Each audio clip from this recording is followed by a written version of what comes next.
right, Jane, tell us why we're here. We're marching to a place where we're going to focus on migration and human rights and the effect of climate change. And we have a wonderful roster of speakers. Awesome. Thank you so much, Jane.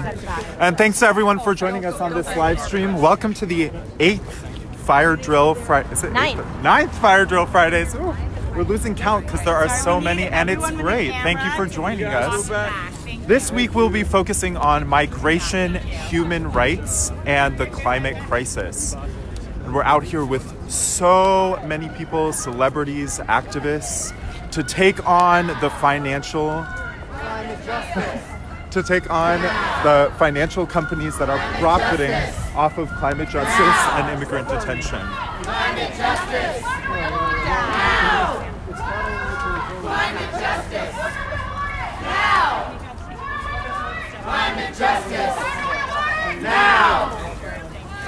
Climate justice!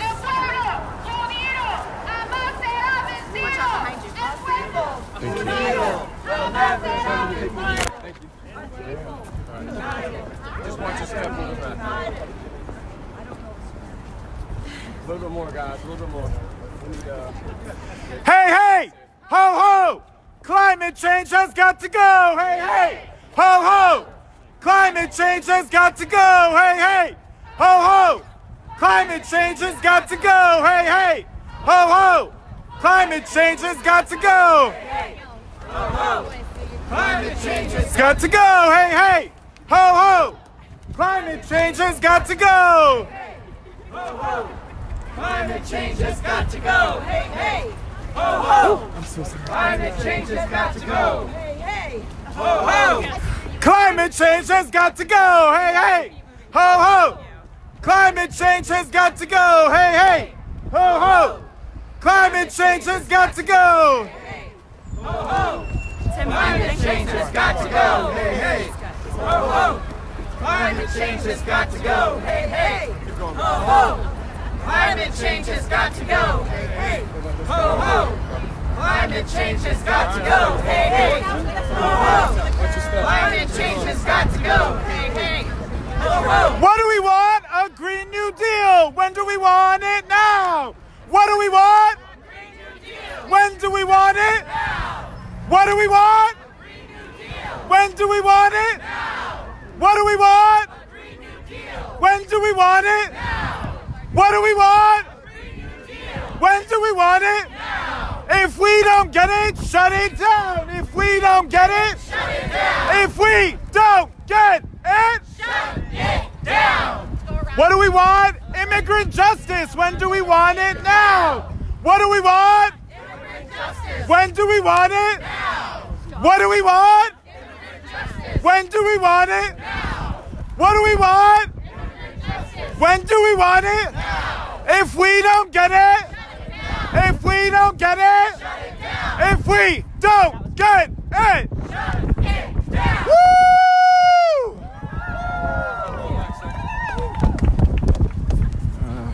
14. The side that we're going down. Hi everyone, thanks for joining us on this live stream. This is the 9th FireDrill Friday. Woo!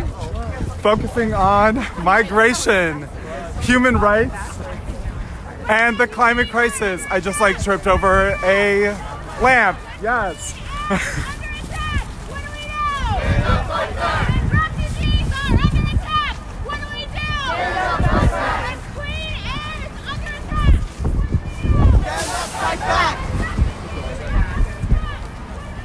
Stand up, fight back! Stand up, fight back! Stand up, fight back! We are stopping traffic. Hallelujah. Fight back!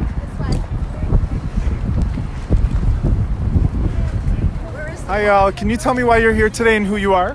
Hi, I'm Taylor Schilling, and I'm here for FireDrill Friday. Can you share with us why you're here? Sure, I'm Pastor Kaji Dosha from Park Avenue Church in New York City, and I'm here because this climate crisis is a complete emergency and a moral mandate for us to speak up and stop things. There is no option but to reverse climate change. And and to protect the species. So that's why I'm here for life. Awesome. Thank you so much. Thanks for being here. Thank you. Fossil fuels have got to go. Fossil fuels have got to go. Hey, can you tell us who you are and why you're here? I'm Eric Edelstein. I'm here for climate change. So the focus today is on migration and human rights and climate. Can you tell us a little bit why that matters to you? Well, I'm sick of 6.4 trillion being spent on these wars overseas, and that money can go to a Green New Deal. Awesome. Thank you so much. Thank you. Thank you. Keep that carbon in the soil. No more coal. No more oil. Keep that carbon in the soil. Woo.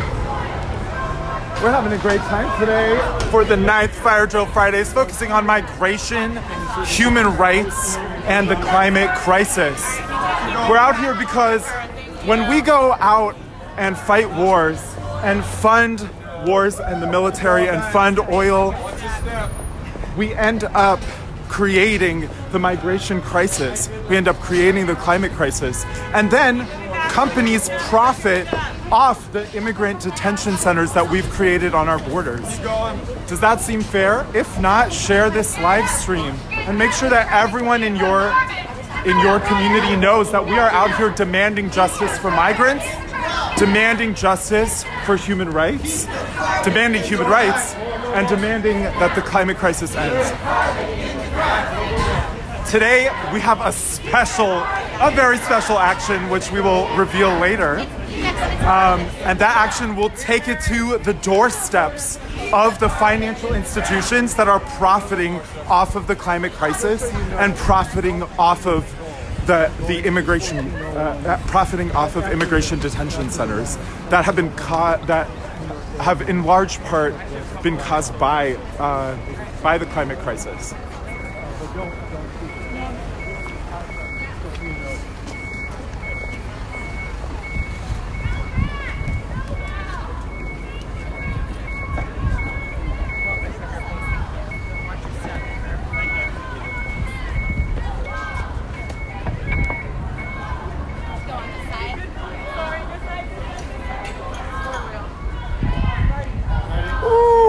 We have a huge crowd, and the crowd is building, and we haven't even gotten to Franklin Square, where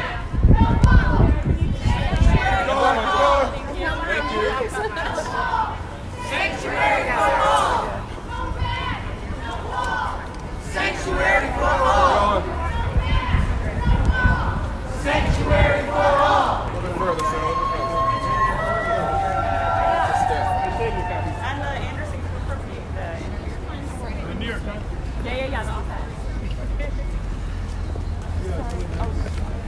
Jane, can you tell us why migration and human rights is our focus today? Because one of the most immediate crises that is a fallout of the climate emergency is that people are being forced off their land, away from their homes, because of flooding, because of drought, because of loss of water.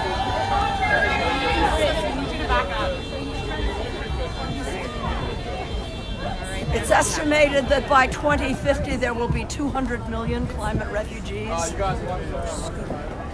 And we have to change our immigration policies to ones that are humane and that take people in and welcome them and allow them a path to citizenship and a decent life.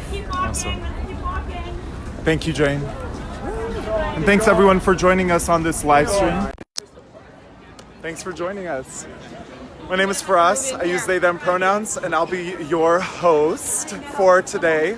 Thanks for joining us today on the 9th FireDrill Fridays. We have a huge crew here demanding justice for migrants, demanding human rights, and demanding an end to the climate crisis by taking it to the doorsteps of the companies that are profiting off of the climate crisis and profiting off of jailing people in detention centers, jailing humans who are migrating because of the climate crisis. That's why we're out here. Thanks for joining us. Please share this live stream to let everyone know that we are out here demanding justice for migrants, demanding human rights, and demanding an end to the climate crisis. Thanks for joining us.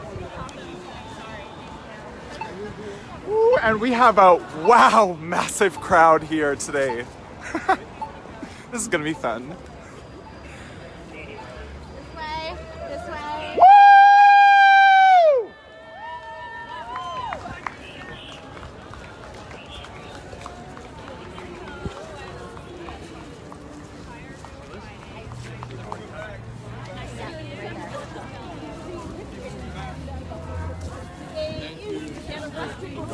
You need to keep moving. Thank you. You need to keep moving. Please back up. Please back up.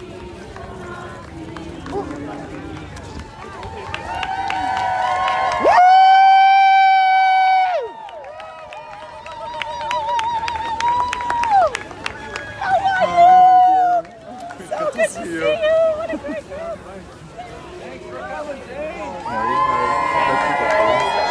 Okay, we're coming through.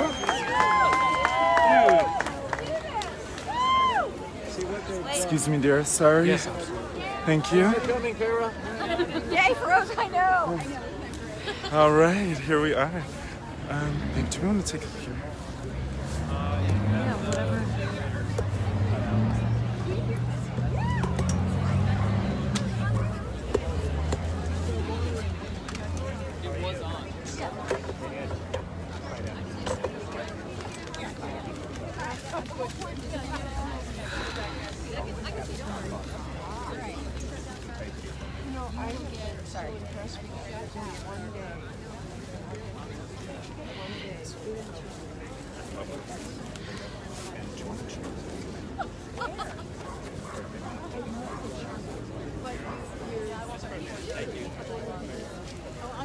This is the 9th FireDrill Fridays focused on human rights, migration, and climate.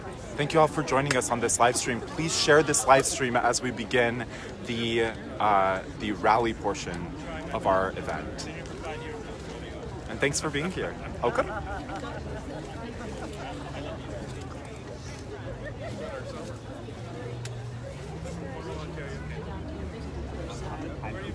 Hi, everybody.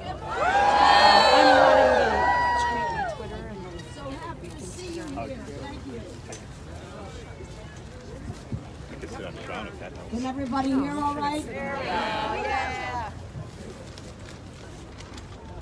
On Monday, the World Meteorological Organization released its State of the Climate report to coincide with the opening of COP25, the gathering of world leaders in Madrid to discuss the climate crisis. At the opening of that conference, UN Secretary General delivered the report's findings. He said, and I quote, "The findings are clear. You can't hear? They need to move over. We're screaming. Is that any better? No. Just switch it off. You might have turned the mic off, Jane. I'll read it for you, Jane. Hello?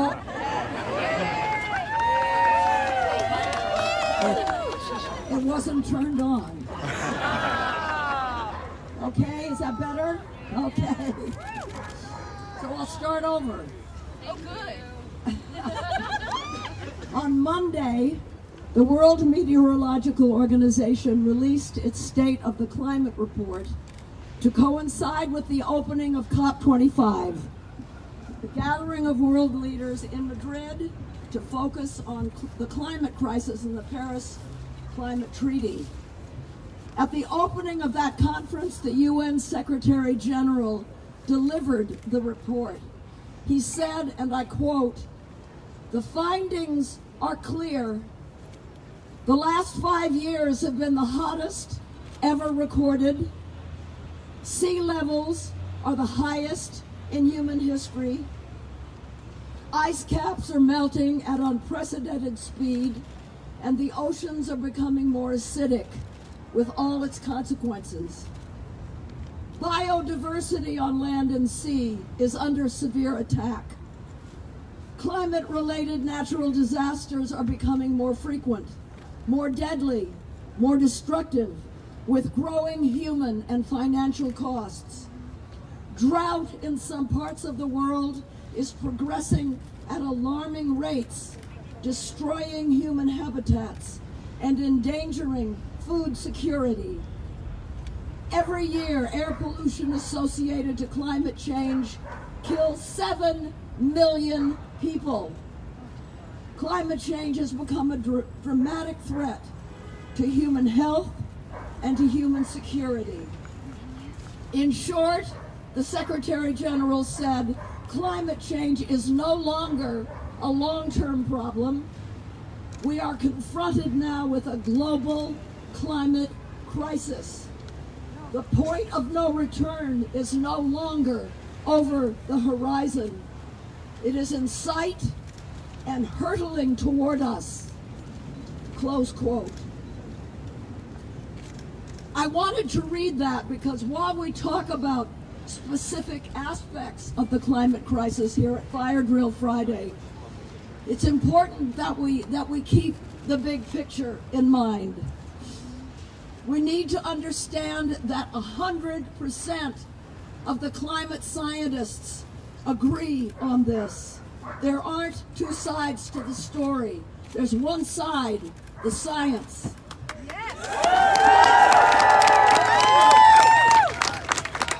And we need to be clear about the biggest cause of all of this.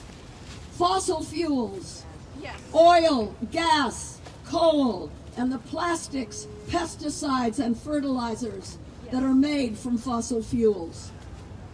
We also need to know that 25 million Americans are truly alarmed by this. They just aren't organized.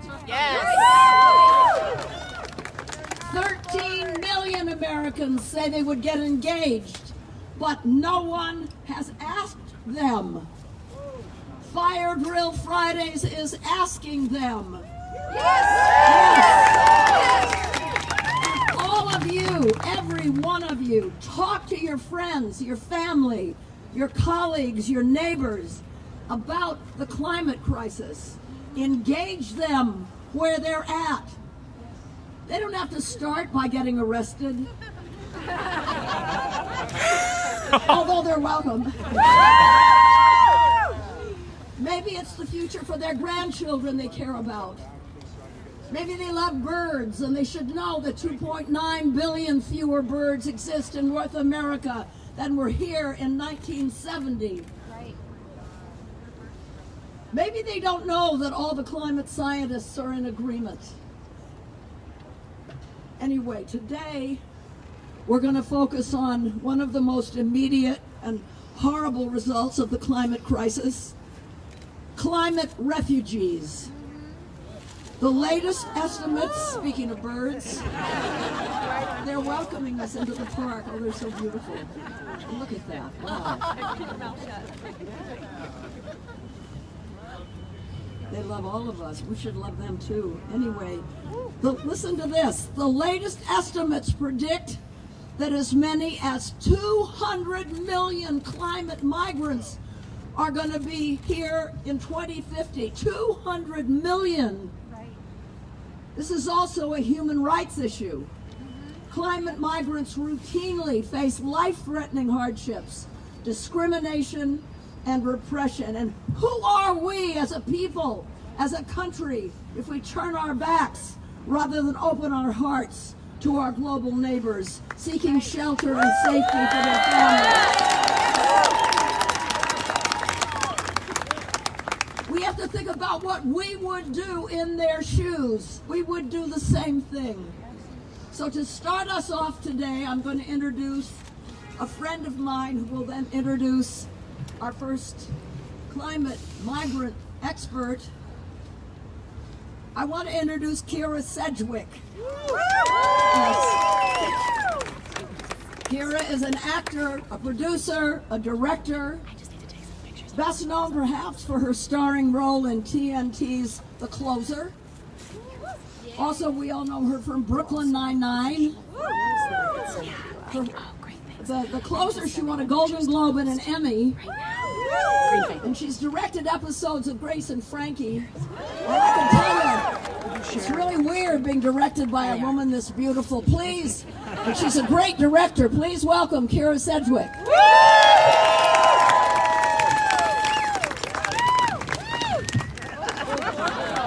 Hi, can everyone hear me? Oh, right on. I'm so glad to be here today. I'm just going to tell you a little bit about why I'm here.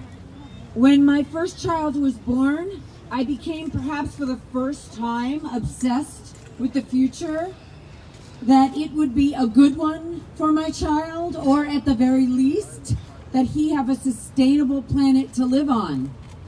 This was 1989, and the new term greenhouse effect was plastered across headlines, and it felt like we had a moment to change the course of history.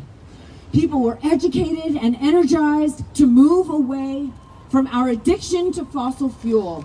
And tragically, politics got in the way, targeted disinformation abounded, and we lost the moment.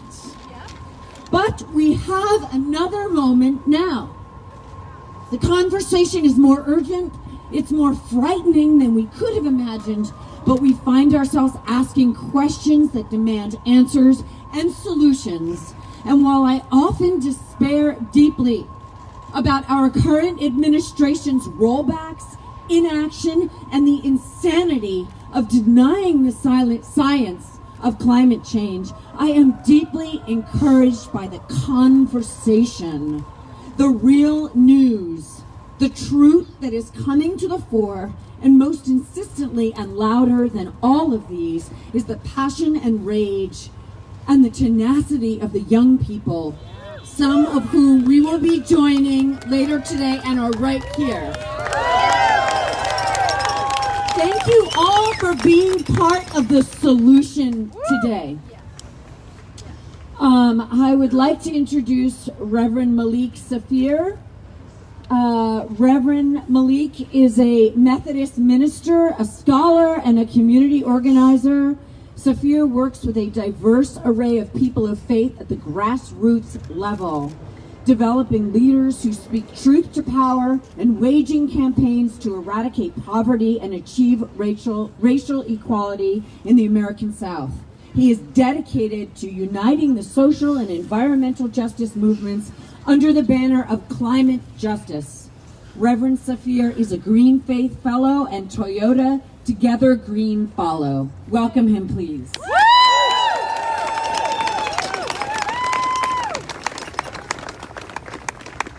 Thank you. Well, thank you, Jane, for allowing for us to use this platform as a way. Thank you for allowing us to use this platform, Jane, for an opportunity to speak truth to power. Yes. Thank you, Carol, for introducing me with the correct pronunciation of my name. I know sometimes it's challenging, but Saafir is a unique name that means bringing clarity. And so I want to use this platform today to talk about bringing clarity to what we call climate and environmental justice. It is time now, as we stand here together, to recognize that we can no longer delay climate and environmental justice. We need climate and environmental justice now. Do you believe this? Yes! Do you believe that our time is now? Yes! And we cannot delay any longer the need for justice now, because we are dealing with situations where people are suffering throughout this world from climate change. Not only are people suffering, but the planet is suffering from climate change. And when the people and the planet suffer together because of one unique problem, it is time to divest from fossil fuel. It is time to divest from putting people over, profit over people, and profit over the planet. It is time for us to unite under a single banner: climate and environmental justice now. Why? Because as moral and spiritual leaders, we are called to have compassion for those who are the least of these, those who are suffering the most, and they are the front line, the poor, the black and brown, the people of color communities, the indigenous throughout this land and throughout this world, who are the first experiencers of this type of injustice. And when they come to us seeking refuge, seeking sanctuary, will we be prepared to provide them what they are seeking? If we are prepared to provide them what they are seeking, then we should at this moment stand together and realize that we need to do a call to action by our nation and to these corporations, that you will cease and desist from engaging in extraction industries that are polluting this planet and causing migration throughout the world.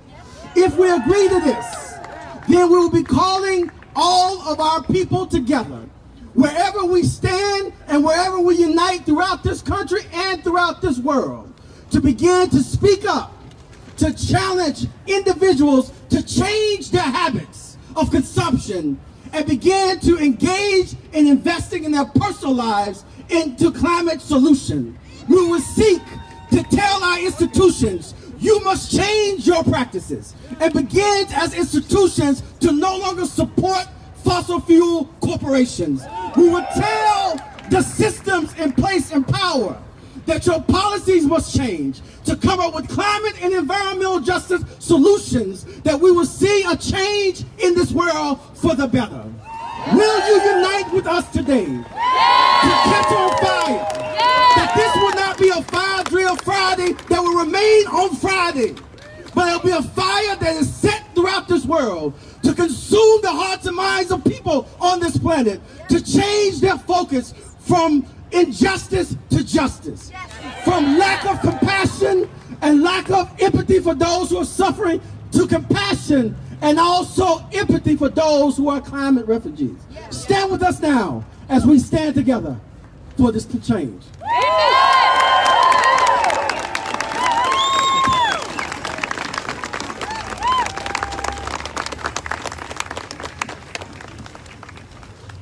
Where's the microphone?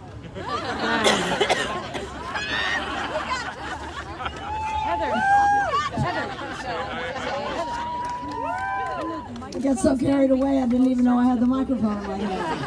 Okay, everybody, now I'm going to introduce another friend that you all know, Taylor Schilling. You know her from Orange is the New Black, for which she was nominated for an Emmy and 2 Golden Globes. Please welcome Taylor Schilling. Hi, I'm so excited to be here with you today. I'm so excited you're all here. As this movement is shouting so beautifully, our house is on fire and we are all being impacted. The climate crisis, as Jane explained earlier, is a human rights crisis. And we have a responsibility together, working together to tend to those members of our community that are being hit hardest and first by the climate crisis. Poor people, people of color, our indigenous communities, and hold responsible the people profiting from this crisis. The banks that invested in the fossil fuel industries, which decimated our environment, are now making money on the refugee crisis they perpetuated by investing in companies that run for-profit refugee detention centers and prisons. In addition to profiting financially, these companies supporting for-profit detention centers, like the one that we're all going to be visiting today, continue to be responsible for the deaths of migrant children in their care, including Carlos Gregorio Hernandez Vasquez, a 16-year-old Guatemalan immigrant who was dangerously ill when immigration agents put him in a holding cell in an overcrowded processing center in McAllen, Texas. He was diagnosed with the flu upon arrival, and his fever ran to 103 degrees. The attendant on duty said that he should be checked on in 2 hours. None of this happened. Instead, Carlos was moved to quarantine in another facility, and he was found dead the next morning. We only know about this because of recently released video. Leaving a 16-year-old to die a preventable death is an atrocity. Yes. Let's stand up for Carlos today. Let all families of detained migrants know we are doing what we can to make their voices heard. By standing in solidarity like we are today, we can show our government that we believe that dignity and love and life matter far more than turning a profit. Thank you guys all for being here today.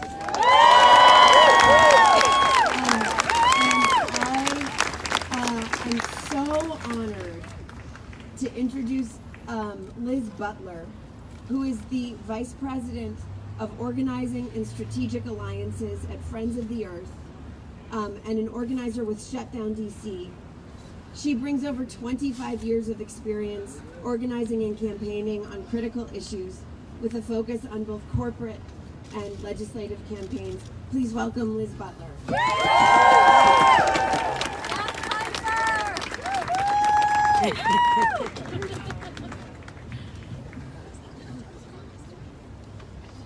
My name is Liz Butler. I'm so excited to see how many people came out today to make sure that we're sending a really strong message to the people who are driving the climate crisis. Right. I'm with Friends of the Earth, but I'm also part of a group of folks who came together to shut this town down on the global climate crisis. Last summer, when there was a call to action for the global climate strikes, a whole diverse set of us here in DC said the decisions are made here, the climate criminals are here.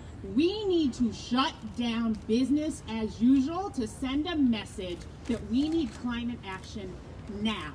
This town spends too much time worrying about making sure that the fossil fuel companies are taken care of and not the people around the planet. Right. And all of these things are connected. We know a couple of things about today. We're all out here to make sure that it's not just the oil companies and the coal companies that get held accountable, but the companies that give them the money to do it. Yes. We're talking about companies like Wells Fargo, Bank of America, Chase Bank, and the secret ones none of us know about, like BlackRock. How many people have heard of BlackRock? Yep. These people are driving in funding the climate crisis. They are one of the largest funders of the fossil fuel industry. They're also funding deforestation that is driving the fires in the Amazon. Right. But let me tell you, they don't stop there. They understand this is all connected. They also fund the company that has a database of immigrants in the United States so that ICE can track people for detention and deportation. It's ridiculous. So don't confuse yourself that it's just the fossil fuel industry. They would not be able to do this without the money that they're getting from the financiers, including Chase, BlackRock, and others. So we need to be here today to send an incredibly strong message that we want them to stop funding the climate crisis. We want them to defund forestation, and we want them to stop cooperating with ICE, abolish ICE, and actually work with the people. And if they don't, we're going to shut it down. Shut it down. Shut it down. Shut it down. I look forward to the rest of the day where we get to shut it down. Thank you, Liz. And now I want to introduce another friend, a wonderful actor named Maura Tierney, who has starred in shows like ER and The Affair, for which she won a Golden Globe. Maura has also appeared in a lot of films, including most recently The Report. Please welcome Maura Tierney. Hi. Thank you, Jane. I'm very grateful to have been included in today's event. And I'm here briefly, because I think it is my responsibility as a citizen to demand change from our political leaders in the face of this crisis. And I want to thank Jane for reminding all of us what it means to be a good citizen. Now, it is my pleasure to introduce Saket Soni. He's a labor organizer and human rights strategist. He is founder and director of Resilience Force, a national initiative to transform America's response to natural disasters by strengthening and securing America's resilience workforce. After Hurricane Katrina in 2006, Saket co-founded the New Orleans Workers Center for Racial Justice. Under his leadership, the organization won organizing and policy victories for both U.S.-born and immigrant workers engaged in the reconstruction of New Orleans. Saket is recognized as a national expert on post-disaster economies, immigrant rights, and the future of work. Yes. How y'all doing? Yes, Saket! Are you mad? Yes! Are you fed up? Yes! Are you gonna march? Yes! I've been organizing on the front lines of climate change since Hurricane Katrina. And I am here to tell you that the climate migrant is not somebody who's going to knock on our door in the future, and the climate crisis is not something that is going to start tomorrow or the day after tomorrow or next month or next year. And we do not have to wait until 2050 when there will be 200 million climate migrants to stop what's coming. The problem is happening now. It is taking place in the lives of people right now, not far away, here in America, in every town, and we can march to stop it now. Are you with me? Yes! Now, the climate crisis is all around us, but in the midst of that crisis, in Houston after Harvey, in Puerto Rico after Maria, in New Orleans after Katrina, there is a new kind of climate hero. A new activist, a new builder, a new character in this story who's asking for justice. And that justice is about climate justice and immigration justice, because climate justice is immigrant justice. Now there's a new kind of climate hero, and that's the person rebuilding people's homes after these disasters. Each day in America, millions of people lose their homes and are forced to flee because of floods and fires and hurricanes and storms. Maybe some of you are among them. Maybe it includes your friend or your family. Now think about someone in your life who was there for you. These heroes are there for us, and I'm here to introduce them. Many of them are immigrants, many are undocumented, and two of them are here with us today. Two members of my organization, Resilience Force, have been rebuilding Florida and the Gulf Coast hurricane after hurricane. First, I want you to hear from Joel Salazar. Joel has rebuilt after 5 successive hurricanes. He's here with us today from Florida, from Venezuela by way of Florida. Please welcome Joel Salazar.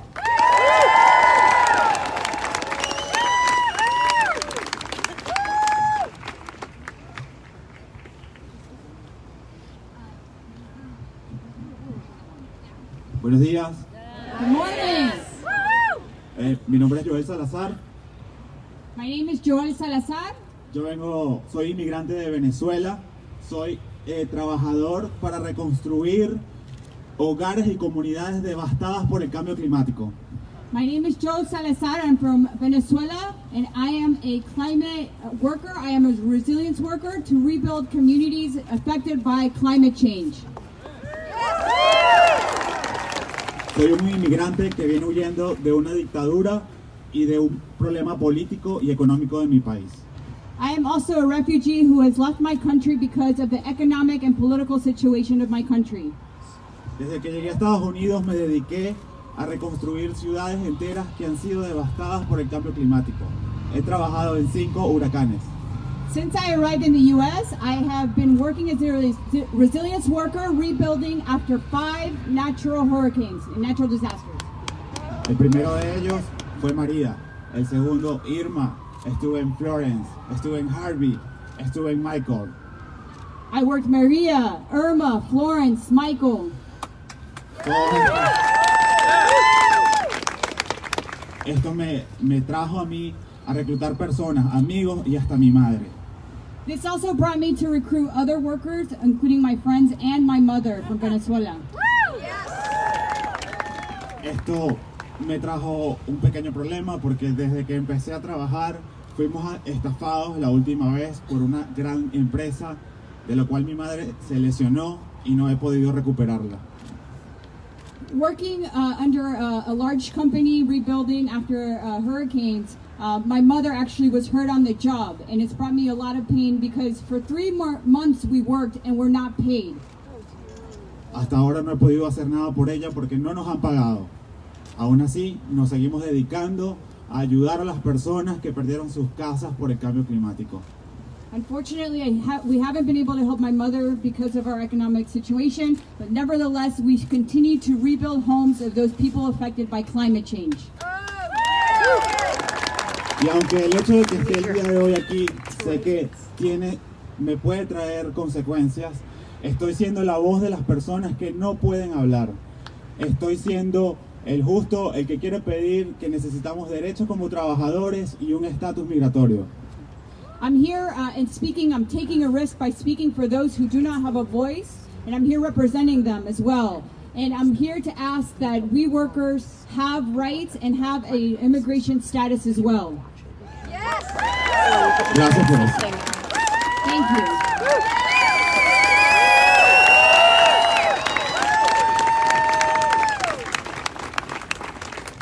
These workers are rebuilding America in the midst of climate change every day. And as they're doing it, they work and live in fear of deportation. Right.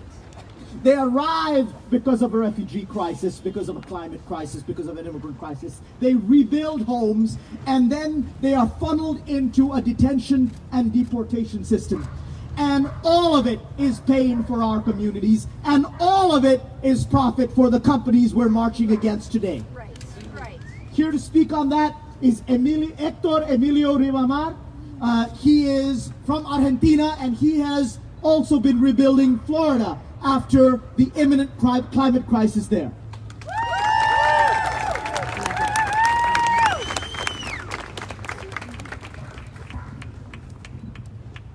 Bueno, hola a todos. Soy Héctor Emilio Ribamar, vengo de Argentina.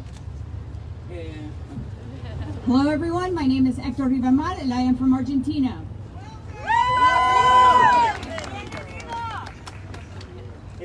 Vengo de una familia muy pobre, por esa razón fue mi decisión de ser inmigrante y venir a este país, a los Estados Unidos. I come from a very poor family, and that's why I decided to make the choice to risk everything I had and immigrate to the United States. Participo y trabajo de todo lo que son los desastres climáticos y es ahí donde conocí y me hice parte de la Fuerza Resiliente. I'm also a resilience worker, and that is how I came into the organization called Resilience Force. Donde no solo organizamos a los trabajadores, sino que también ayudamos a todas esas familias que han perdido sus hogares y que no pueden recuperarlos porque también tienen una situación de pobreza. So in addition to organizing other resilience workers, we also help rebuild the homes of people who have been directly impacted by climate change. We rebuild the homes of those who cannot afford to rebuild their homes.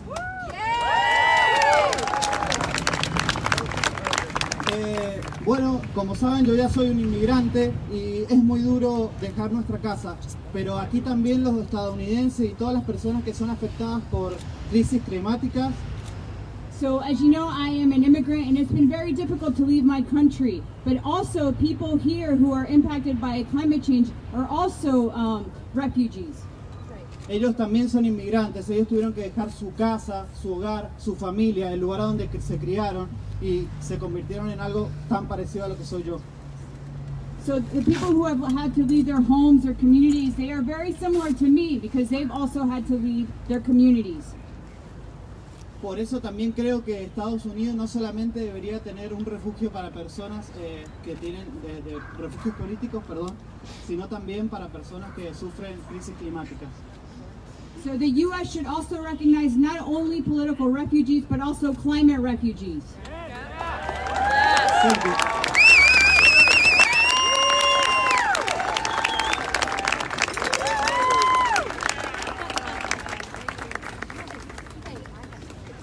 Before I introduce the next speaker, let me take a moment to acknowledge the bravery of these men.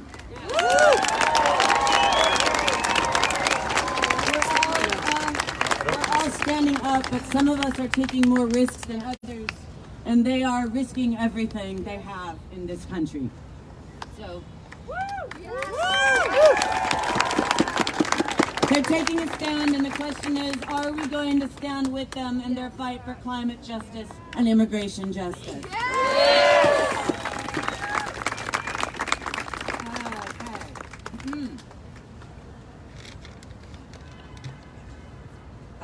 Next up, I would like to introduce Imam Safet Kadavik.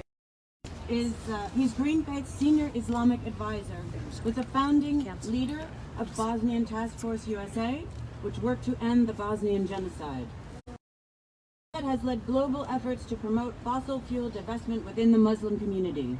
He is co-chair and founder of the Green Muslims of New Jersey and a member of the Islamic Society of North America's Task Force on Green Mosques, which was the first Muslim fossil fuel divestment commitment. He is a drafter of the International Islamic Declaration on Global Climate Change and a founding board member of the Global Muslim Climate Network.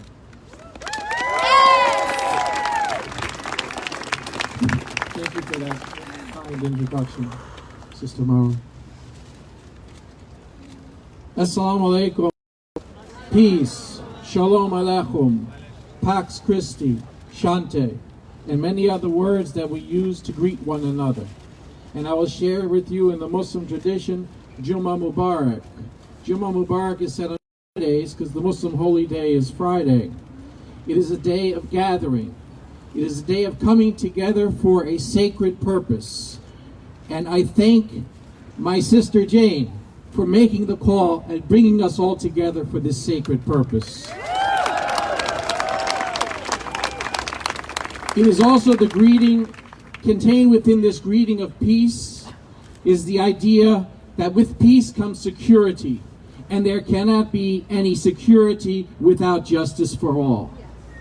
I also began by reminding us that we are all sisters and brothers, but in case some of us forget, our sisters and brothers include the trees that are here, that are witnessing what we are saying, and probably a lot older than many of us, our ages put together.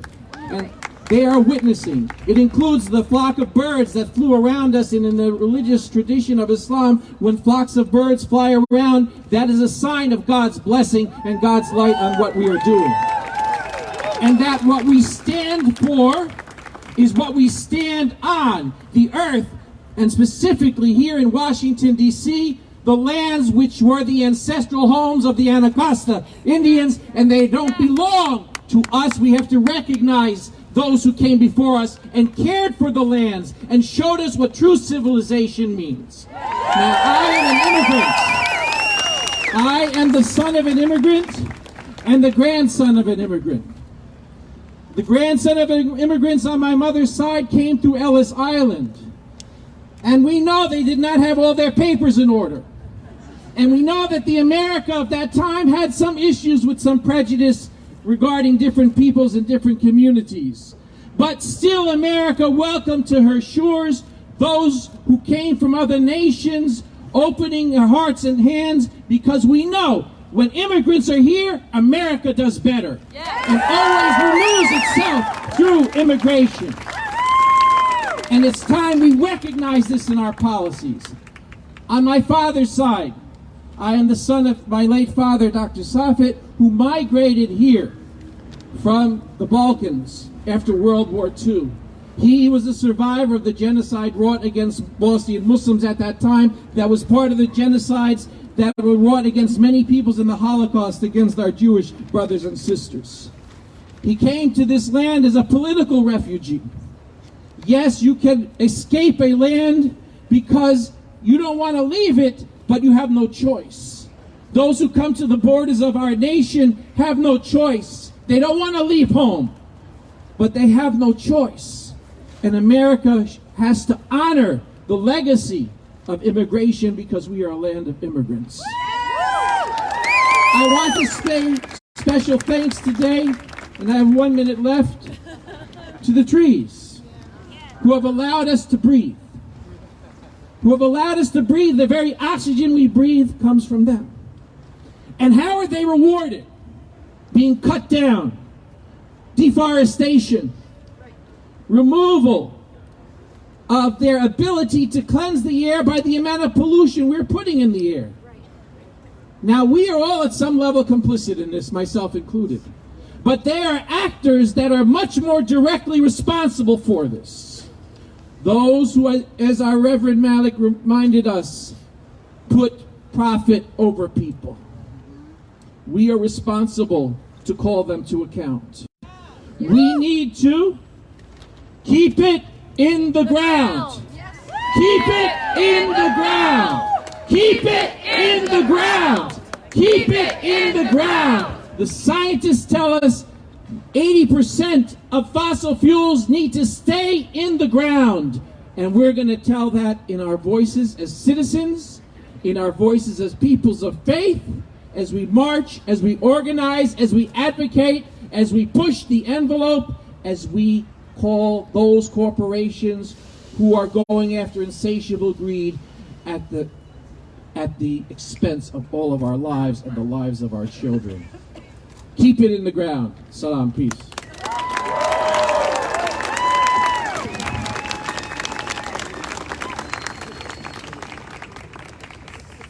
Hi. Okay, I'm here to introduce Reverend Noel Anderson. He is the grassroots coordinator for the World Church Service, where he has developed a national network of faith communities taking action in solidarity, immigrants and refugees. Noel works to ensure that CWS is engaging faith communities in the growing sanctuary movement's prophetic resistance to deportation policies.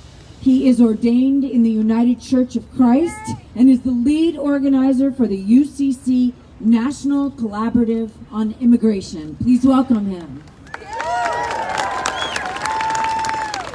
Thanks. Let me still start off by saying, when our planet's under attack, what do? Stand up, fight back! When our planet's under attack, what do? Stand up, fight back! What do? Stand up, fight back! It is time for us to stop talking about this in future tense. It's not climate change, it's climate changed. Right. The climate has changed already. This past July was the hottest ever recorded on the planet. We are now dangerously close to irreversible tipping points that will further disrupt the global weather systems forever. Right. We have to call it what it is, a climate crisis. And it will displace millions of people worldwide, causing massive human suffering and vulnerability. And guess what? I think you all know this, but the most affected did not cause this. Right.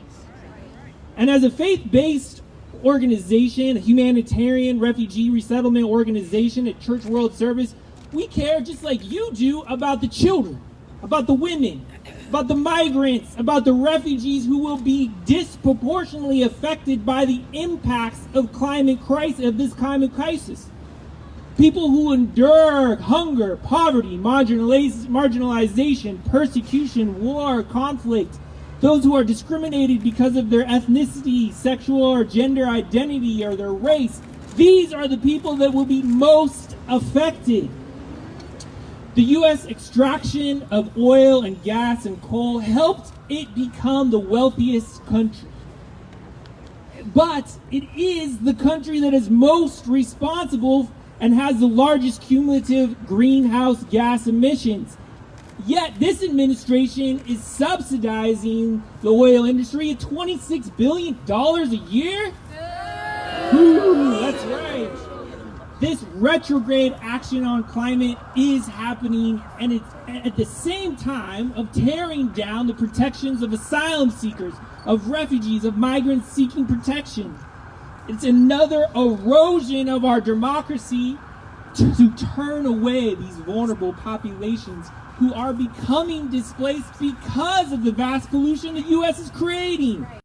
So as people of faith, we are marching to, and people of conscience, we are marching to these financial institutions today because they are the largest investment, have the largest investment in core civic and geo group private detention centers, making millions off family separation and suffering of migrants. They're also putting billions of dollars into the world's largest oil companies, Exxon, Chevron, BP, to name a few.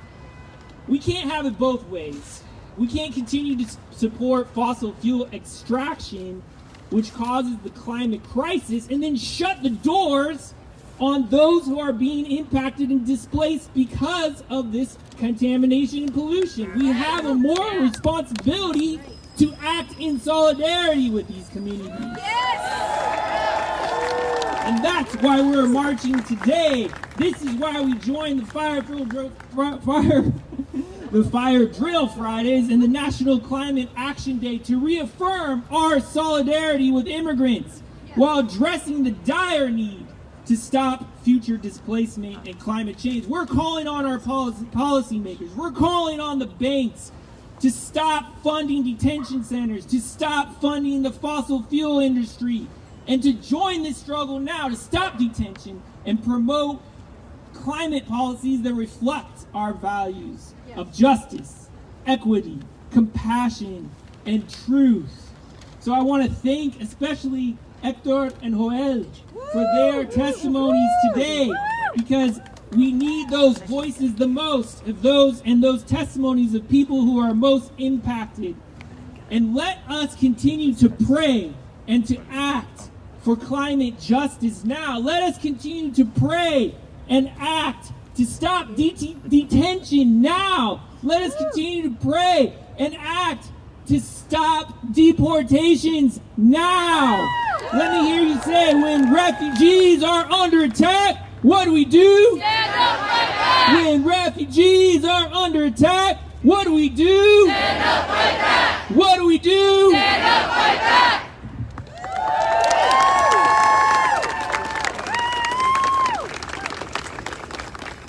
Hi, it's my pleasure now to introduce Susan Gunn, who's the director of the Mary Knoll Office of Global Concerns.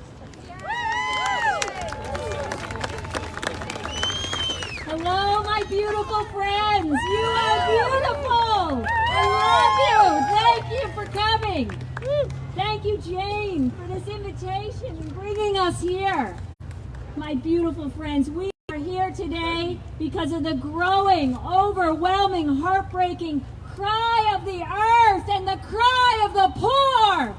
We hear it. We need the banks and the financial institutions that profit off of the immigrants' misery and the earth's destruction to hear it too.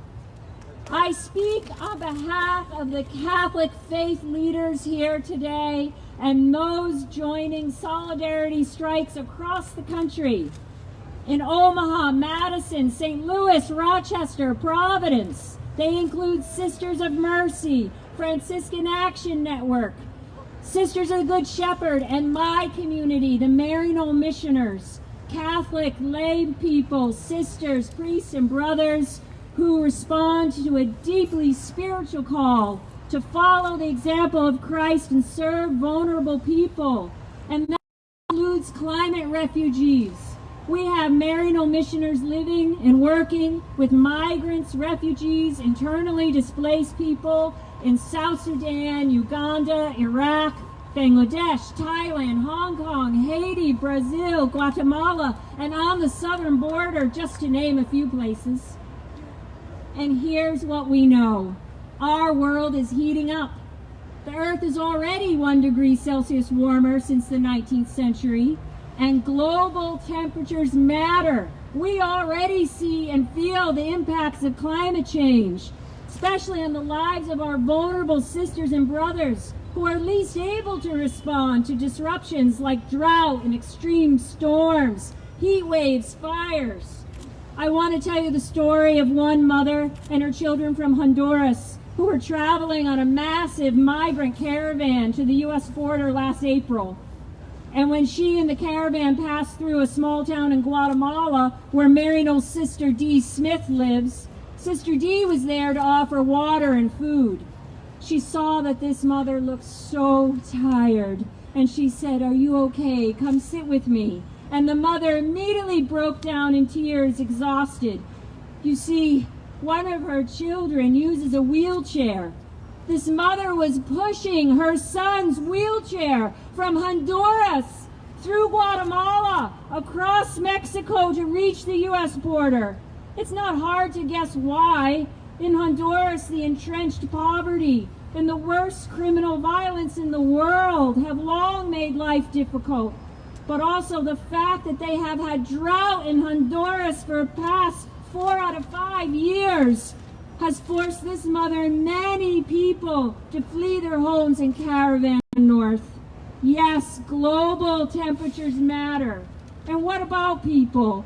The World Bank says that climate change could create more than 200 million climate refugees by 2050. We need to do everything we can to keep warming below 1.5 degrees. We need the banks and financial institutions to stop funding and profiting from fossil fuel industries and delaying our shift from an economy based on fossil fuels to one based on efficient renewables. We need them to stop funding the inhumane and immoral for-profit immigration detention system.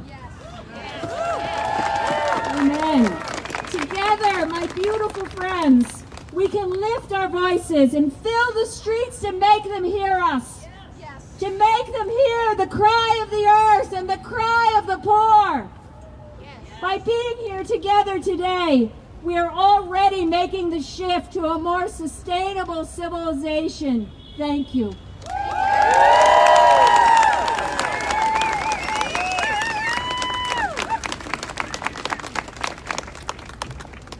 Please join me in welcoming Claudia Quinones from United We Dream.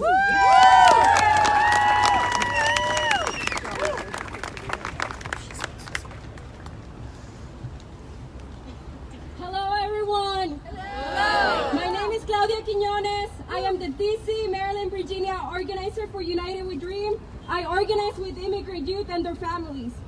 I am also undocumented, unafraid, unapologetic, and here to stay.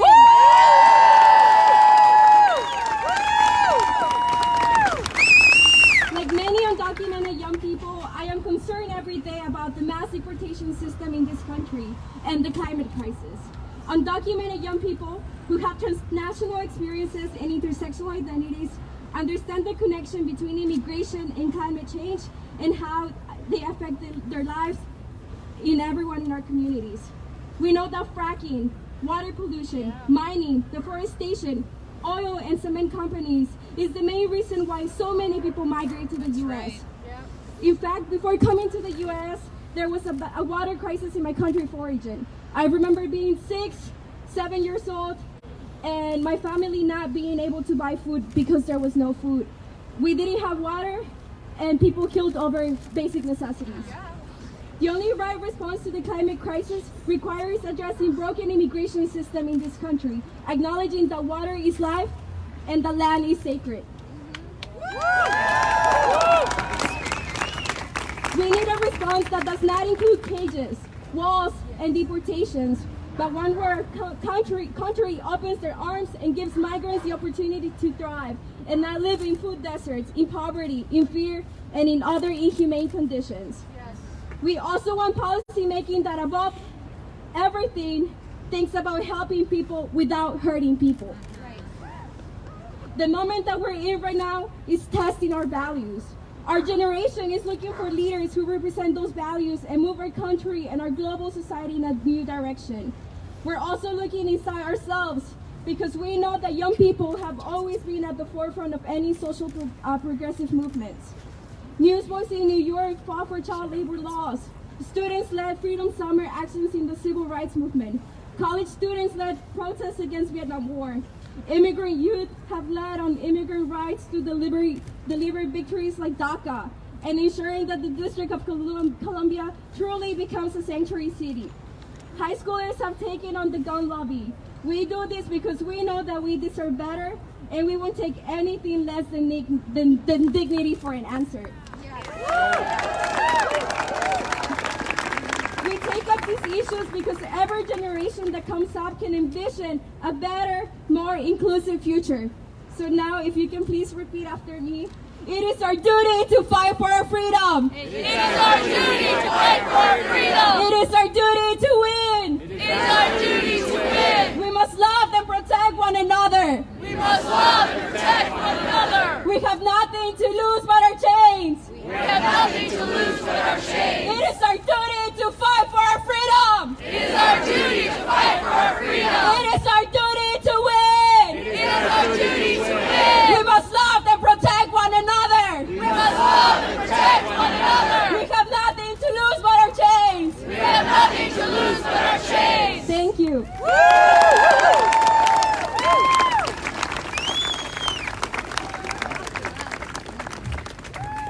And now please welcome Josh Alvarez from the Sunrise Movement.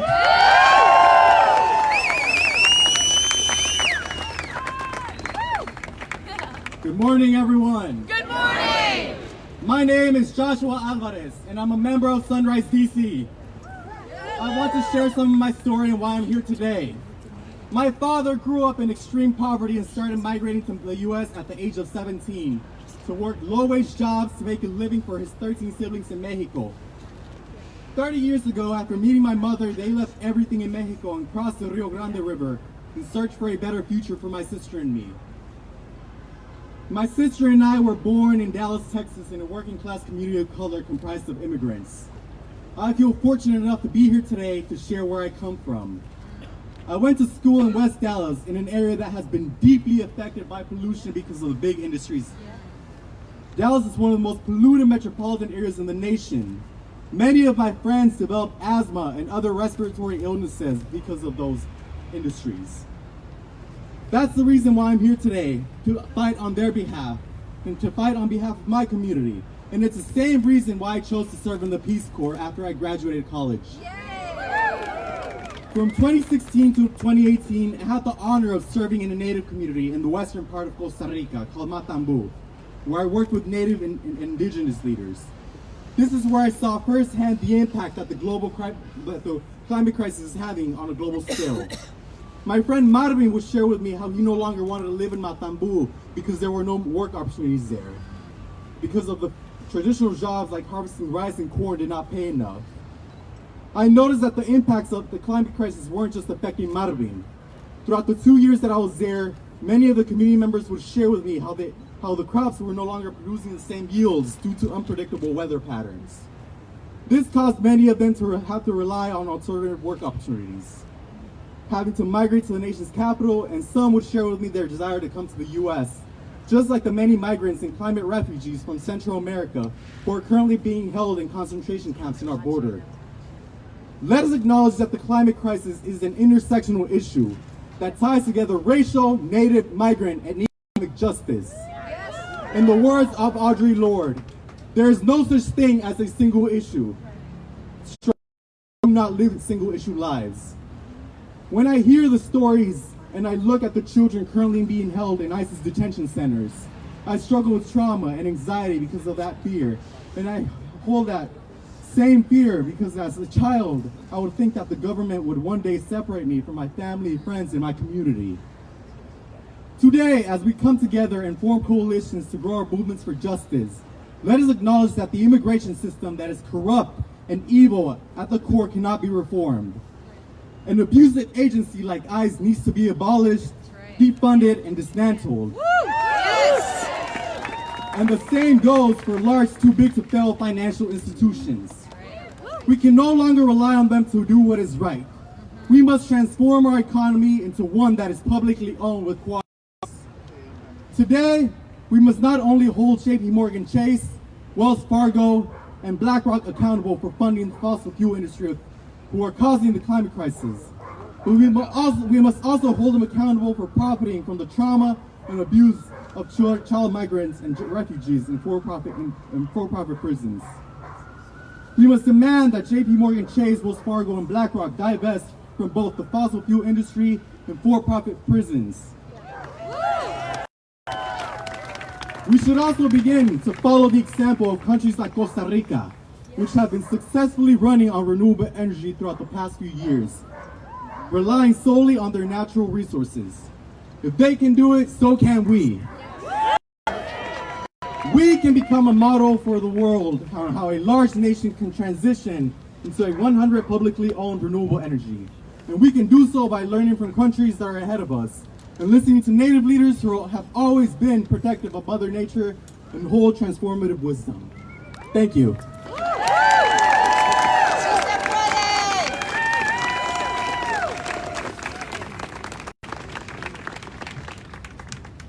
I'd like to welcome to this stage Rabbi David Schneier, Chaplain D. Sperman, and Rabbi Devorah Lynn, who will be reading the new rabbinic statement on climate crisis, Elijah's covenant between the generations to heal our endangered earth.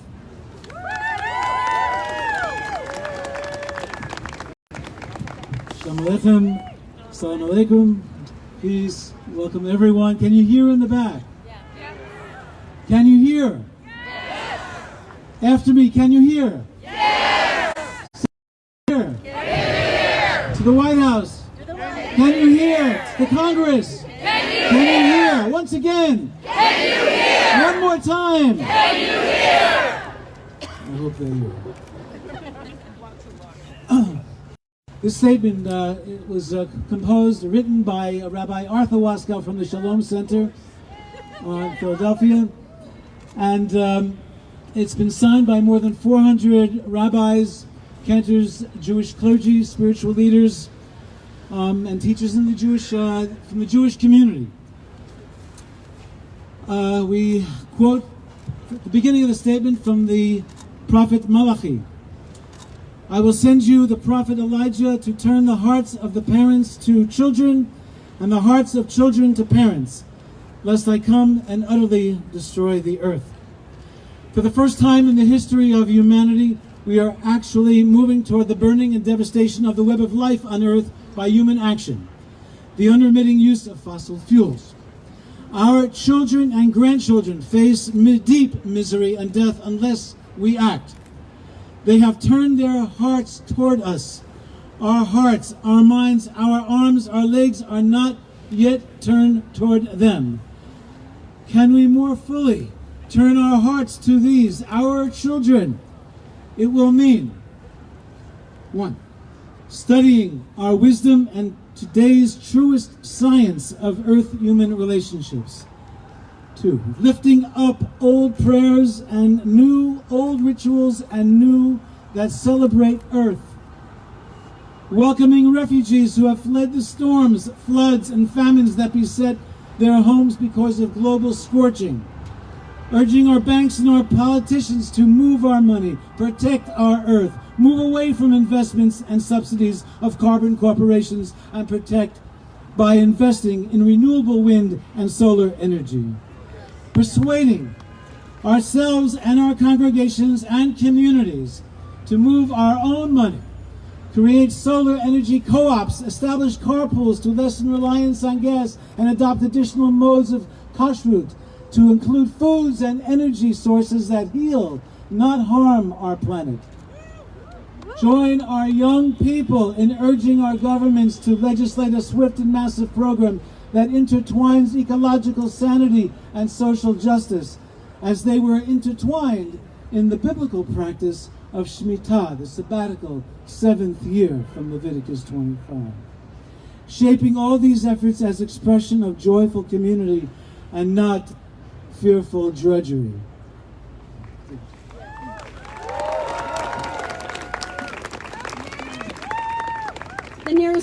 analog to that ancient Shemitah practice, to have brought together the hearts and minds of youth and elders today, is the Green New Deal. Among its urgent demands, swiftly end the burning of fossil fuels, provide millions of well-paid new jobs to install the necessary network of renewable energy for an economy freed from the tyranny of carbon, sustain those workers whose jobs disappear as we move from the old economy to the new one, empower neighborhoods of color and of entrenched poverty, indigenous peoples, and other marginalized communities that have already been suffering the worst impacts of fossil fuel harm and dead-end economic despair. Reforest Earth and defend our natural wildlife refuges. And take carefully vetted steps to restore a climate as life-giving to our grandchildren as it was to our grandparents. This social transformation is the fruit that can grow only from the roots of spiritual wisdom. We come back to the Ruach HaKodesh, the Holy Spirit, the interbreath. In planetary terms, that interbreath is the inter-exchange of oxygen and carbon dioxide that keeps animals and plants alive. It is precisely that interbreath that is now in crisis, as the overmanufacture of CO2 by burning fossil fuels overwhelms the ability of plants to transmute the CO2 to oxygen, and thus heats, scorches, burns our common home. Our sacred task requires affirming not only the biological ecosystem, but also a cultural, social ecosystem. Ecosystem, the modern word for how the diverse images of God become echad, become one. Jews, indigenous nations, Christians, Muslims, Unitarians, Buddhists, Hindus, and the many others, each community must bring their own unique wisdom to join in the name of the one who is the interbreathing spirit of all life, whose universal breathing is the nameless name, the still, small voice that supports and suffuses all the many diverse names of God in many cultures and communities. That interbreathing spirit. Everyone take a deep breath and breathe it out with your neighbor. That interbreathing spirit supports and suffuses all life on planet Earth.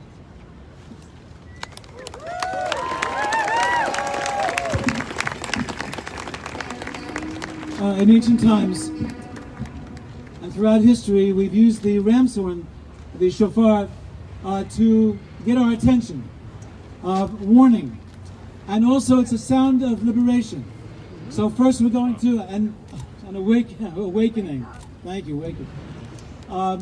First, the sound of warning, and we address this to everyone here, and to all the leaders in this nation, and to all the people in this world.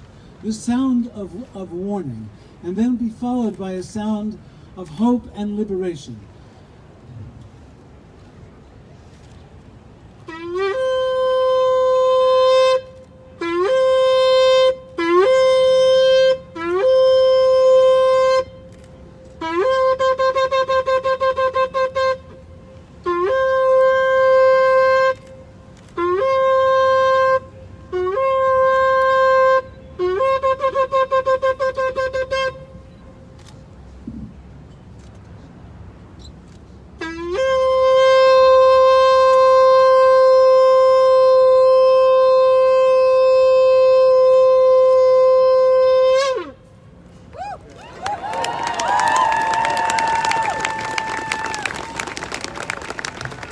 We each have a shofar within us. If I can invite everyone here, take a deep breath, and to do a sound of the shofar from deep within. Take a deep breath and hold it, hold it.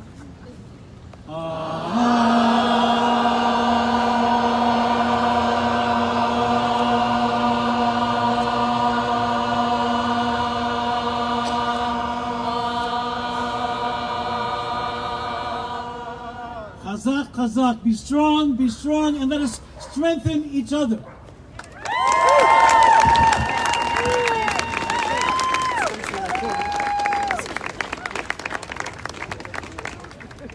It is now my honor to introduce Reverend Kaji S. Dosha.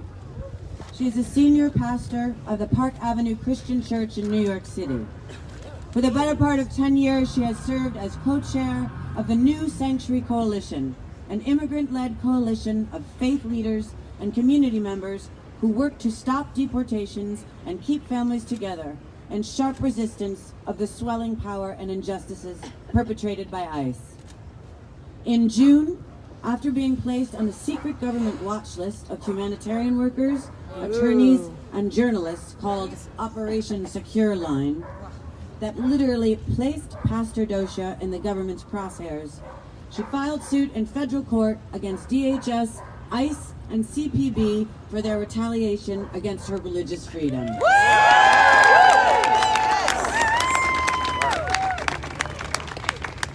Thank you so much. I am charged this morning, or this afternoon now, with wrapping up our time here in the park. And as I do, I ask, can you sense it? Because there is something in the air. And no, I don't just mean the stench that is wafting down here from Pennsylvania Avenue, the stench of sulfur. I don't mean just that, but there is something in the air. Because as climate continues to change, we change too. Led by our children and young people, by indigenous defenders of this earth, by black and brown environmental justice activists, led by people just as you see as you look around here today, realizing that what we had done before will not be enough. Yes, there is something in the air. And it's not just the pollutants to which we have become so immorally addicted. But I would submit that the change involves a sense of possibility. Because the Spirit of the Lord is upon us to proclaim good news to the poor and liberty to the captive. And the captive includes the predatory profit seekers we target today. Amen? Amen. And they need to know. They need to know that the Spirit of the Lord is upon them too, and judgment has already been rendered. Yes. So you are actually here to do them a favor, you see. Because when we give them the chance to repent and to divest for the sake of the preservation of life, they get their chance to be saved. Because the time is now, right?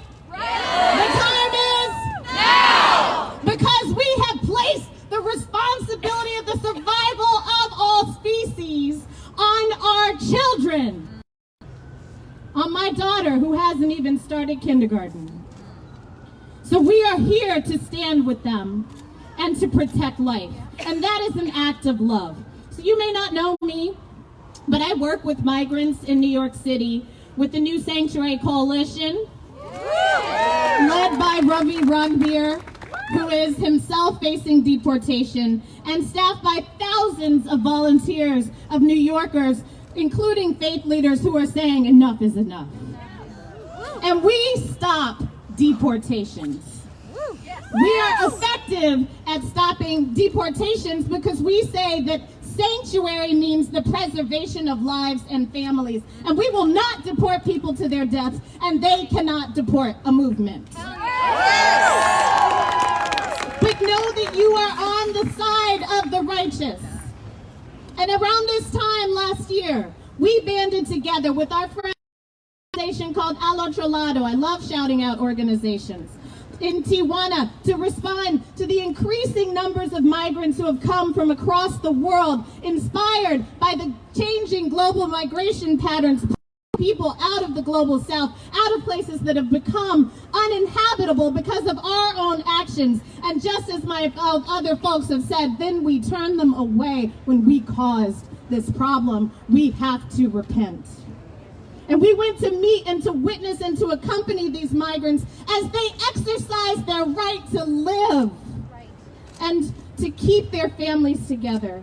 And as I talk to them and pray with them and officiate a marriage for which the government is actually trying to give us consequences, time and time again we heard about the direct, severe consequences of lands that climate change has rendered unlivable. The earth is burning. But we have the chance right here and right now to pivot. And with the love of our hearts and the perseverance of our spirits, we will burn this earth with justice. Amen? Amen. So we march today to bring peace where there is war. We march to reverse the effects of climate change. We march to open our borders. We march because the mass exodus that we created requires a response of compassion, not criminalization. We march because we have to. And as I wrap up, I want to share the prayer that so many migrants have taught so many of us. It's called the Oración del Migrante. I'll start it in Spanish and end it in English. Viajar hacia ti, Señor, eso es vivir. Partir es un poco morir. The journey towards you, Lord, is life. To set off is to die a little. To arrive is never to arrive until one is at rest with you, because you, Lord, experienced migration. You brought it upon all who know what it is to live, who seek safe passage to the gates of heaven. You drove Abraham from his land, father of all believers in our traditions. You shall remember the paths leading to you, the prophets and the apostles. Tú mismo te hiciste migrante del cielo a la tierra. Indeed, we march as our migrant friends march across the Suez Canal to the shores of the Mediterranean, to our southern border here in the U.S. You are on the side of the righteous. So here's how I want to invite us to close. We have a tradition in New York City where we circle 26 Federal Plaza, which is the site of so much injustice, where the immigration courts are housed. It is where ICE has its offices. And we have what we call in New Sanctuary a Jericho walk, which circles the space. And we do it 11 times, every single week in silence. And at the end, we pray and we roar. So we just had a chance to pray. But I want to invite you into a moment of silence. And as we come out of it, let's roar, and then I'll invite Jane Fonda back up. Let's have a moment of silence.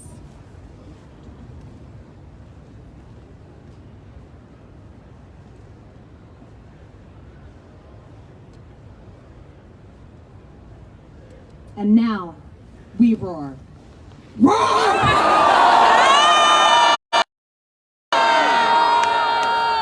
So let's go cleanse the air. My name is Kaji Dosha. Thank you very much. Thank you.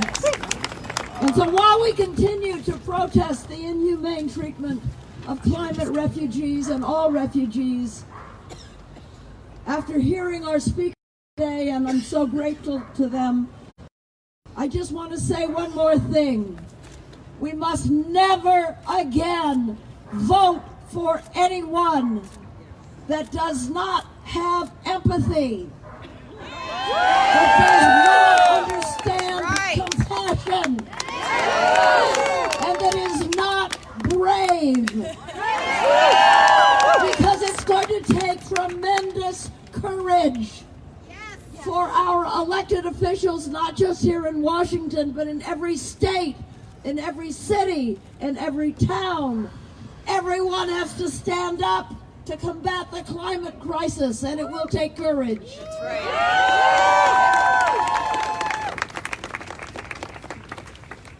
Don't forget to follow FireDrill Friday on Facebook. So so funny for me to say the age. We didn't even have computers back then. On Facebook, Twitter, and Instagram. We love you, Jane. Visit FireDrillFriday.com for details on our upcoming teach-ins and rallies. Okay, and here's the final one. You can also text Jane at 877-877 for updates on FireDrill Fridays and ways to get involved. Okay, now we're gonna march. We're gonna march over there towards 14th and K, and then follow the directions of our marshals who are in red vests. God bless you all. I am so grateful that you are here. Thank you.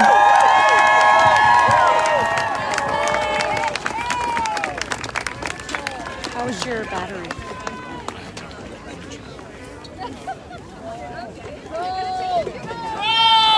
Go away! Go away! Go away! Go away! Go away! You! Go! Oh. Okay. No!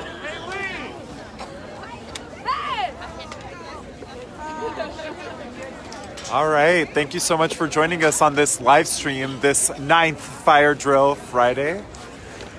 We just finished our rally and we are about to head down the street to bring our voices and our bodies to the financial institutions that are funding the climate crisis and funding the immigrant detention centers that are caging children and migrants who are coming to our borders because of the funding that these profiteers are funding and creating in other people's countries around the world. So stay tuned. We're just taking a quick photo and then we are heading out. And we have a massive people who are here to take action today, to put their bodies on the line for migrants, for human rights, and to demand an end to the climate crisis and those who are profiting off of it.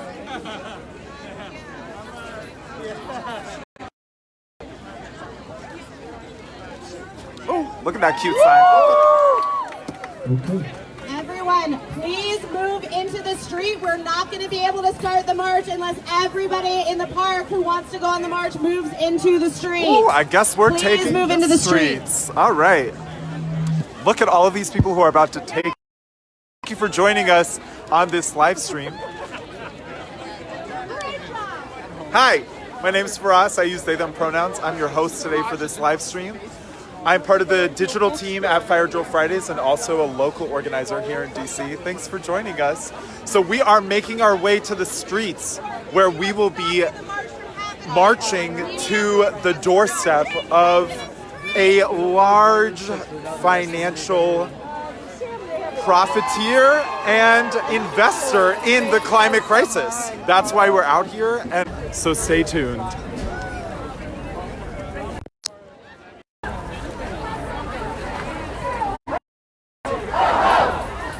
Fossil fuels have got to go! Hey, hey! Ho, ho! Fossil fuels have got to go! Hey, hey! Ho, ho! Fossil fuels have got to go! Hey, hey! Ho, ho! Ooh, we have started marching, and look at this huge... Ooh, there's a big ball coming at us. All right. Oh, cool. That is the earth. Are we letting it bounce around? Because I don't think we should be, you know? Wow, what a crowd.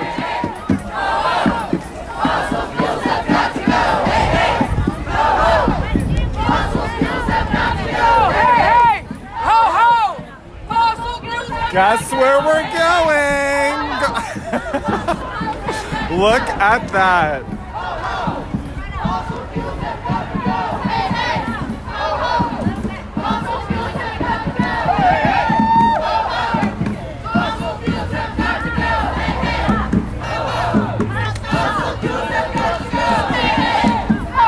Stop moving. There you go. All right. Look at this huge crowd. Thank you for joining us this 9th FireDrill Fridays, focusing on migration, human rights, and the climate crisis.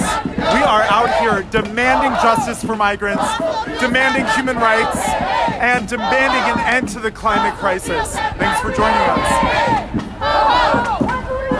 If you believe in what we're doing, share this live stream and make sure that everyone in your community knows that we're out here demanding justice for migrants, demanding justice for human rights, and shutting down the streets. We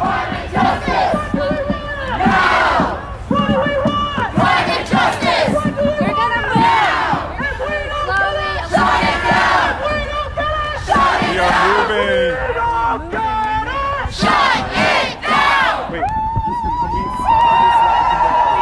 We're waiting for the famous people to show up. Right. Okay, This is what we're doing. This is the plan. We know it. But we're just going to wait until they get here. We're going to stop about here. Let's stop about here.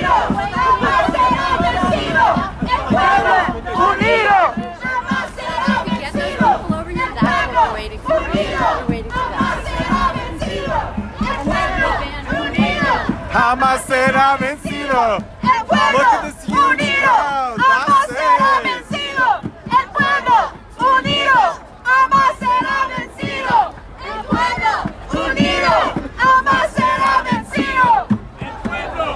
We are out here demanding justice for migrants, demanding an end to the climate crisis. Sorry. Demanding an end to the climate crisis, demanding human rights, and shutting down the financial institutions that are profiting off of immigrants' bodies, profiting off of the climate crisis. I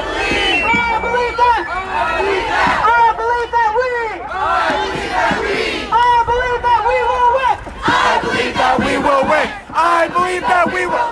If you're chanting with us, share this live stream. That's it. I believe that we will win. I believe that we will win. I believe that we will win. I believe that we will win. I believe that we will win.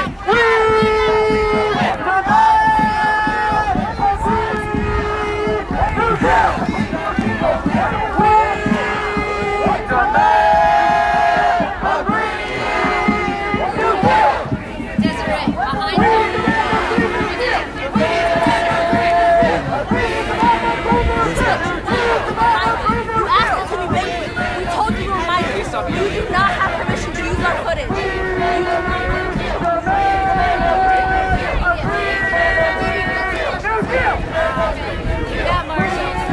Jane is coming through.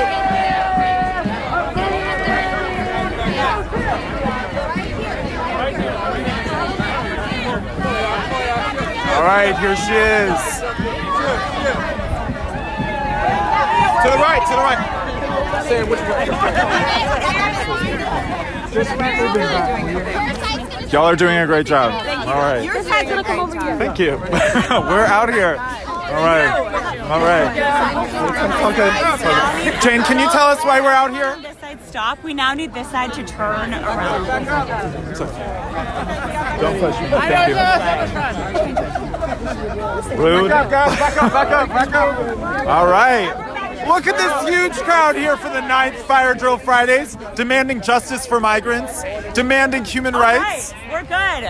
What do we want? When do we want it? Now. What do we want?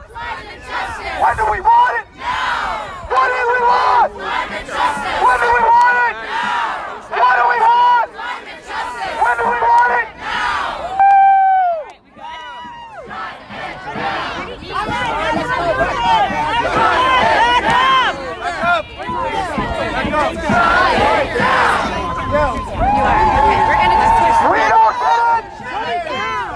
We don't get it! Shut it down!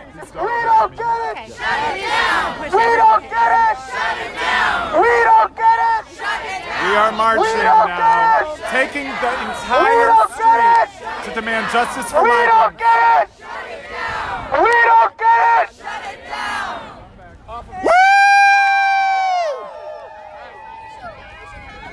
Back up, guys. Stop for a second. We're going to let the media get over ahead. All right, we are stopping. We demand a Green New Deal. Yes, we do. All right. Jane, can you tell us why we're out here today? We are heading for the financial institutions that underwrite the fossil fuel industry, deforestation, as well as the detention centers that are housing climate refugees. They're profiting off destroying the environment, and they're profiting off the refugees that are fleeing climate destruction. Thank you, Jane. Thank you so much.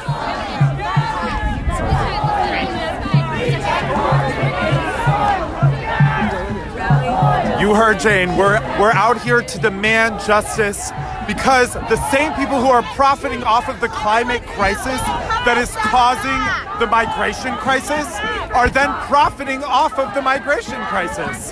That is wrong, and we are demanding justice.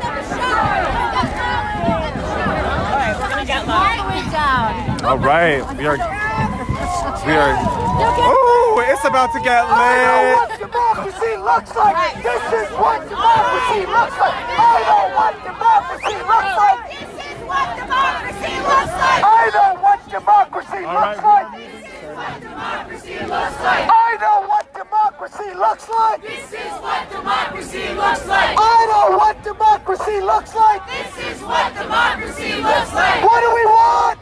Democracy. When do we want it? Now. What do we want? Justice. When do we want it? Now. What do we want? Justice. When do we want it? Now. Ain't no power like the power of the people. And the power of the people don't stop. Ain't no people like the power of the people. And the power of the people don't stop. Ain't no power like the power of the people. Because the power of the people don't stop. Say what? Ain't no power like the power of the people. Because the power of the people don't stop. Say what? Ain't no power like the power of the people. Because the power of the people don't stop. Say what? Power like the power of the people. Because the power of the people don't stop. Say what?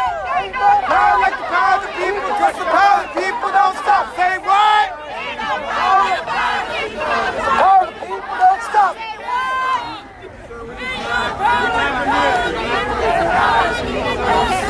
what?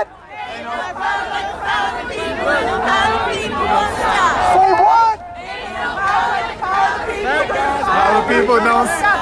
Look who it is, our favorite human, Amira. Happy to be here. This is an awesome day. We are not only stopping climate finance, but we're also saying we're going to hold up and stand for migrant rights because we understand the push factors of migration, the push factors of the destruction of the planet caused by the fossil fuel companies, caused by those who finance the fossil fuel companies. So we're standing with migrants, we're standing for justice, we're standing to say no to all that the fossil fuels are doing. We're standing to say yes to people, yes to the planet, standing together for FireDrill Fridays. Yes! And Amira, you've been here a number of times. Can you tell us why you keep coming back? I keep coming back because we are building the change that the world so desperately needs. We are standing with young people who have said no to all of the climate chaos, young people who are demanding a future that is fossil free, and we are standing with them, inspired by the incredible Jane Fonda. She's about to be 82 and she is so strong. Look at her today. Yes. Using her platform to demand the change the world so desperately needs. So we're here in solidarity. We're here for all those who can't be here to say, stay strong, keep inspired. Together, we as a people will help build the world that we need for our future generations. Thank you so much, Amira. Thanks for being here again and again. It's truly a gift. All right. I miss you too. Look who it is. Hi, can you tell us who you are and why you're here? My name's Ntebo Mokoena, and I'm here because all of these corporations are making money off the backs of black and brown communities, and we say no more. Today, we are taking action for our climate and for our communities and our future. Green New Deal, baby! Yes! And Ntebo, do you organize in DC? Yes, I'm a local organizer here with 350 DC and Occupation Free DC. Follow us on Twitter. Thank you so much for being out here. That's it. Look at this whole crowd making its way here on the 9th FireDrill Fridays. to the doorsteps of financial institutions that are not only profiting off of the climate crisis, but are also profiting off of the migrant crisis that they have created. That is wrong, and that's why we are taking all of these people to their doorsteps to demand justice now.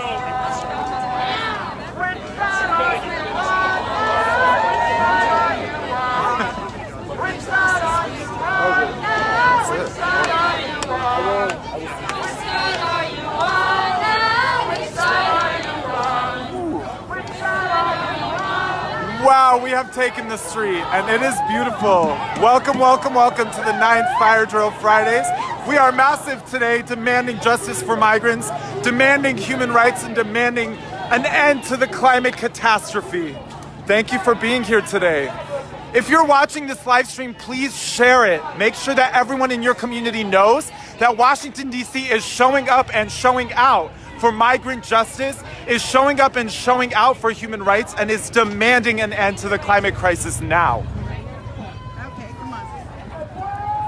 What is the hand for? What's the hand If you believe that we should hold financial institutions that are profiting off of that are profiting off of the injustice against migrants, that are profiting off of the climate crisis, share this live stream and make sure that they know that what they are doing is not okay.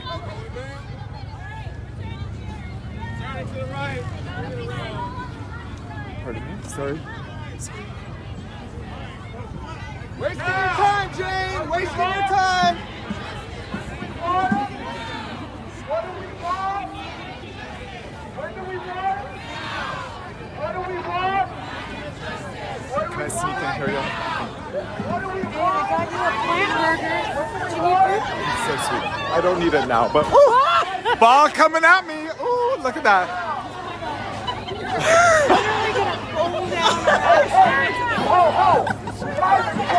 Got to go, hey, hey! Ho, ho! Climate change has got to go, hey, hey! Ho, ho! Climate change has got to go, hey, hey! Ho, ho! Climate change has got to go, hey, hey! Ho, ho! Climate change, ooh, we are going down there. Look at this juicy, juicy crowd. Ooh, it's lit. It's lit today. Thank you for joining us.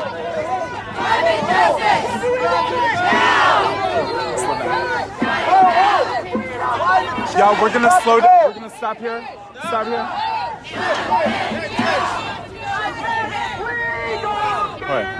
All right, let's keep going. Let's keep going. All right, keep going slowly. Slowly.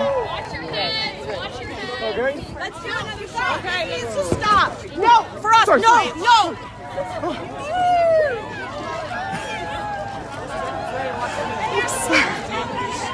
Okay, big ball coming through. JK. One more shot. One more shot. Go down. Let's go. Go. This needs to go. I turn this way. One shot. Then we're gonna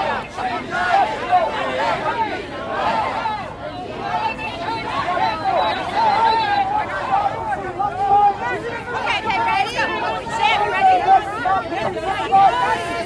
Yo, it is lit out here for the 9th FireDrill Friday. Like, look at this crowd.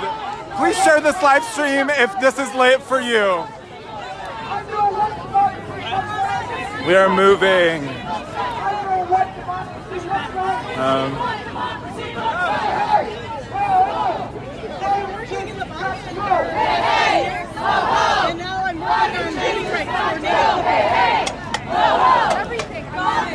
Not being able to it's not letting me check.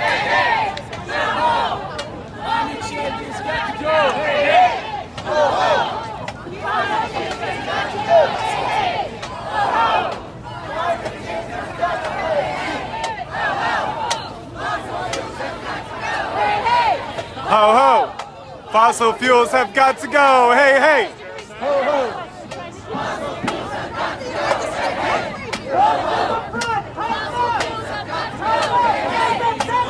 Look at this massive crowd! Yes! Out here to demand justice for migrants, out here to demand human rights, and out here to demand an end to climate crisis. That's it. So have got to go. Hey, hey. Ho, ho, ah. Fossil fuels have got to go. Hey, hey. Ho, ho, ah. Fossil fuels have got to go. Hey, hey. Ho, ho. Let me hear you say fossil fuels have got to go. Hey, hey. Ho, ho. Fossil fuels have got to go. Hey, hey. Ho, ho. Ah. Fossil fuels have got to go. Hey, hey. Ho, ho. Fossil fuels have got to go. Fossil fuels have got to go. Ooh, it is lit. What the state has done to me. It took away my clean air.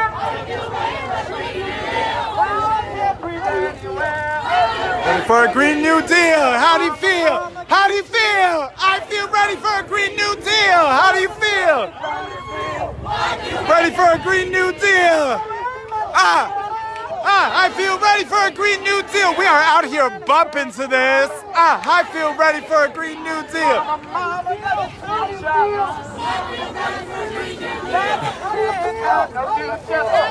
Feel ready for a Green New Deal.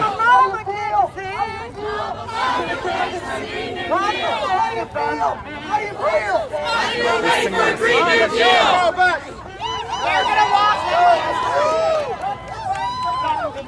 what the banks have done to me. They took away our clean water. Now the planet's getting hotter. Mama, does it suit ya? Mama, does it suit ya? That the kids have no future. That the kids have no future. Mama, can't you see? Mama, can't you see? This is an emergency. This is an emergency. If you believe this is an emergency, share this live stream and make sure that everyone in your community knows this is an emergency. It's a climate emergency, and that's why we're out here demanding justice for migrants, demanding justice for those who are on the front lines of the climate crisis, and demanding an end to the climate catastrophe now. And not only are we doing that, we are putting the people who are causing the climate crisis, we are holding them accountable today. We are marching to their doorstep to ensure that they know that what they're doing is wrong, and we will not have it.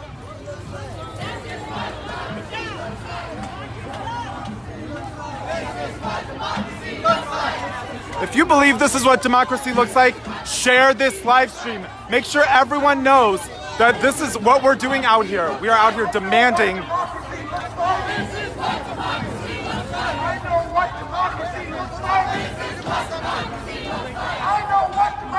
This is way better than doing it on the hill, because there's people. This is what democracy looks like. I know what democracy looks like. This is what democracy looks like. I know what democracy looks like. This is what democracy looks like. I know what democracy looks like. This is what democracy looks like. I know what democracy looks like. This is what democracy looks like. How do you feel? How do you feel? How do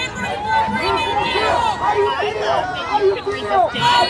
Yes! Can you tell us who you are and why you're here?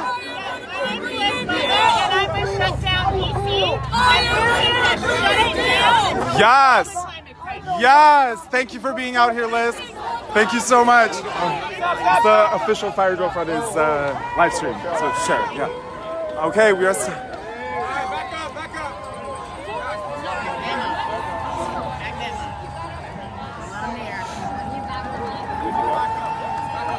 Okay. Oh, that's it. All right, all right.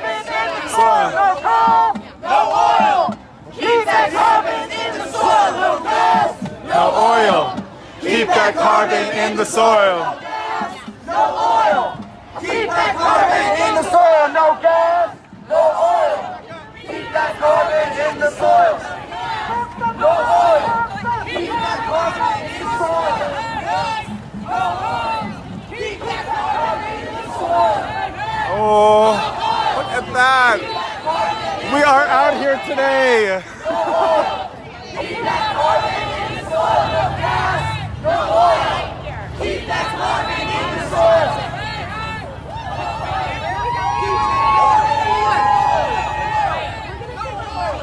Are we turning? Yeah. So this side. Pause here. Stay behind the group.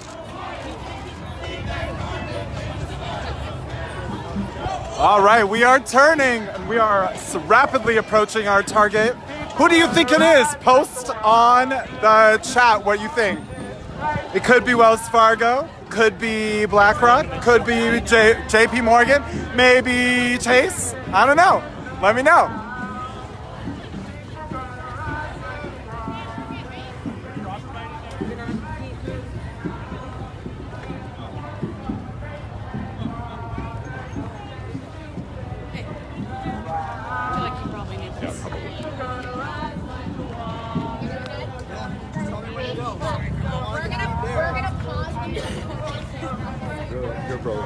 Sorry.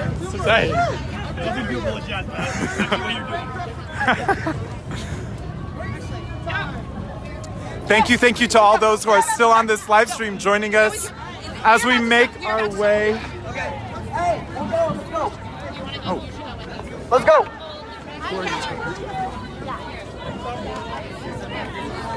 But no, Nadine, we need to be up a little more.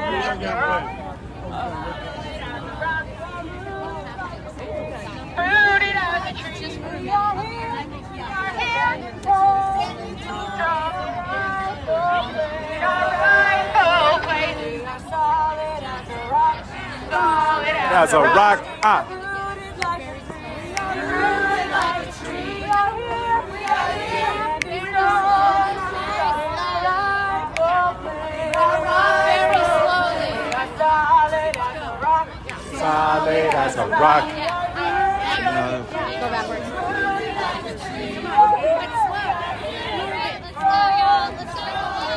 Moving slowly. Full play. Woo!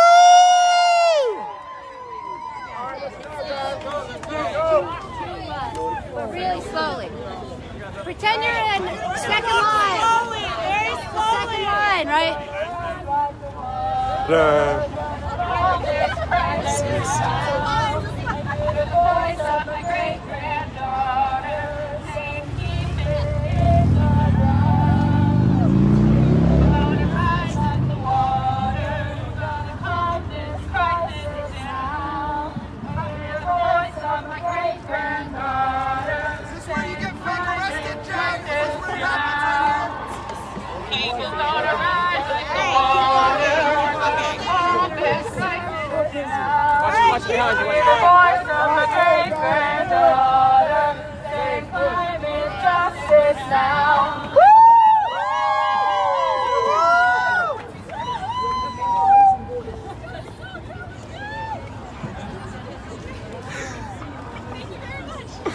How are y'all feeling? We're feeling good? Yeah, ready to shut down the streets? Oh wait, we've already done that. Oh yes.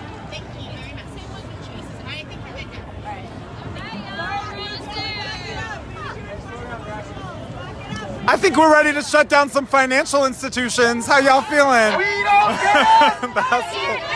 We don't get it! Shut it down! We don't get it! Shut it down! We don't get it!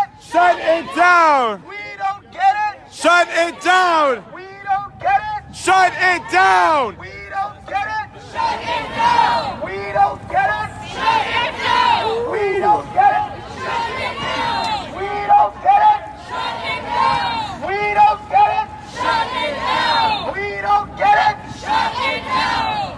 Shut that shit down! The climate on fire! Put the fire out! The climate's on fire! Put the fire out!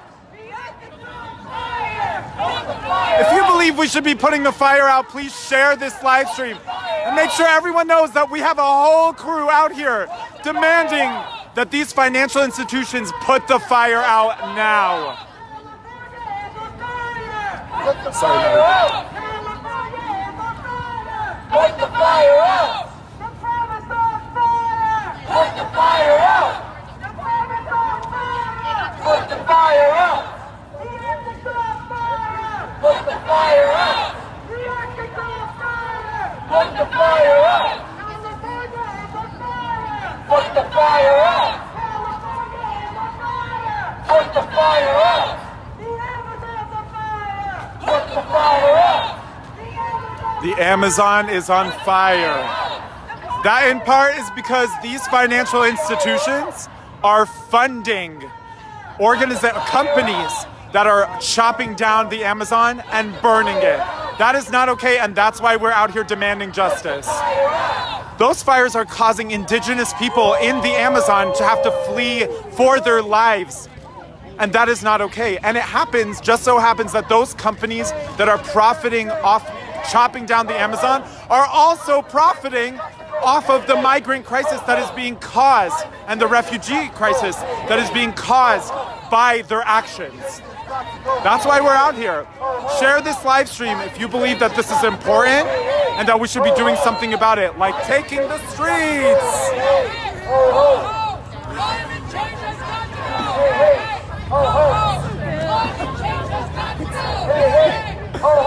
Right.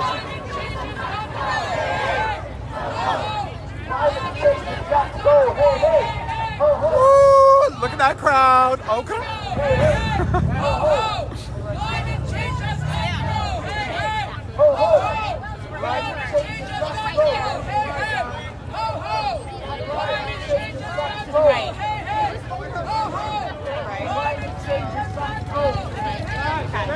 Alright, we're turning this way. So we need this side just bring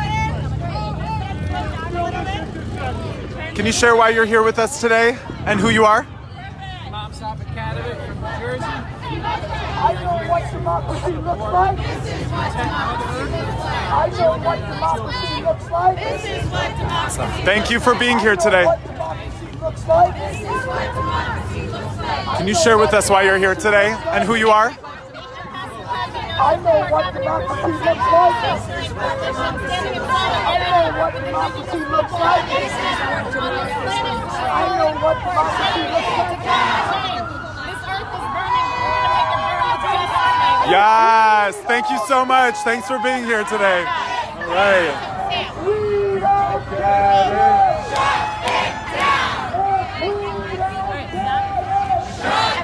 Coming in, come with me. Come with me and Liz. Shame on you. Shame on you. Shame on you. Woo, look at that. Shame on you. Shame on you. Shame on you. Shame on you. Shame on you. Shame on you. Shame on you. We have arrived at the one and only BlackRock. Welcome, welcome. Shame on BlackRock. Shame on BlackRock for being the largest funder of the climate crisis in the world. If you're not okay with that, share this live stream and make sure everyone knows why we're here to demand justice, for migrants to demand justice for human rights and to demand an end to the climate catastrophe and those who are funding it.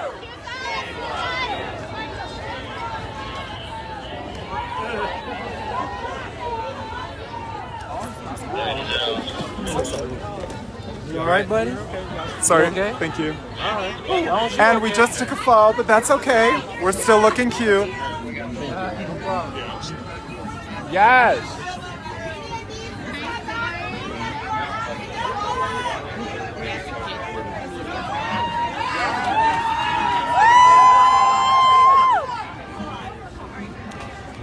Welcome to BlackRock. BlackRock. Where is this that we're at? Chase. Oh, Chase Morgan.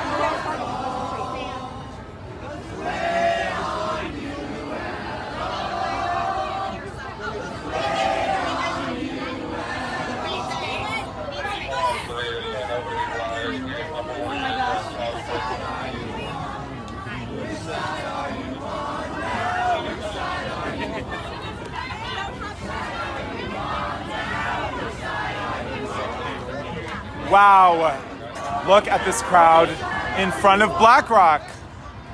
BlackRock is the largest company that is funding and profiting off of the climate crisis and coincidentally off of the migration crisis. That's why we're out here.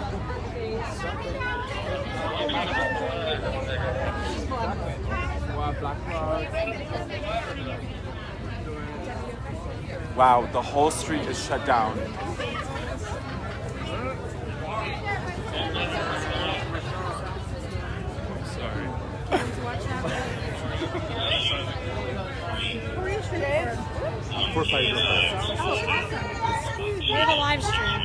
the official one.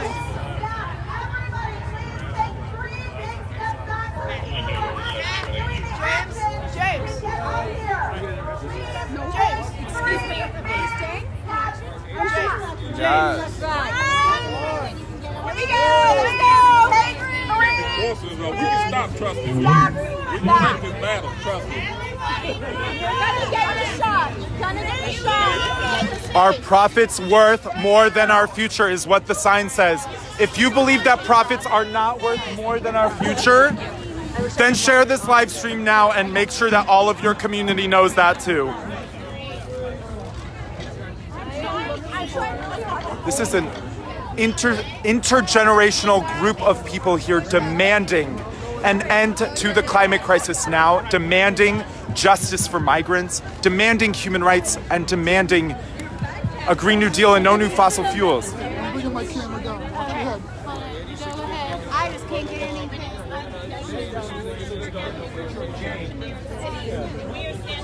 Put Jane in front. Put Jane in front. Jane in front. Jane in front. We need Jane in the front.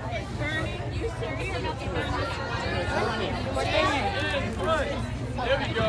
Share the limelight. Back just a little bit. Here you go. And now you can talk for as long as you want because we're here and we're chilling. Thank you so much for being here. We're right there. How many times does that happen? Do you want to go around?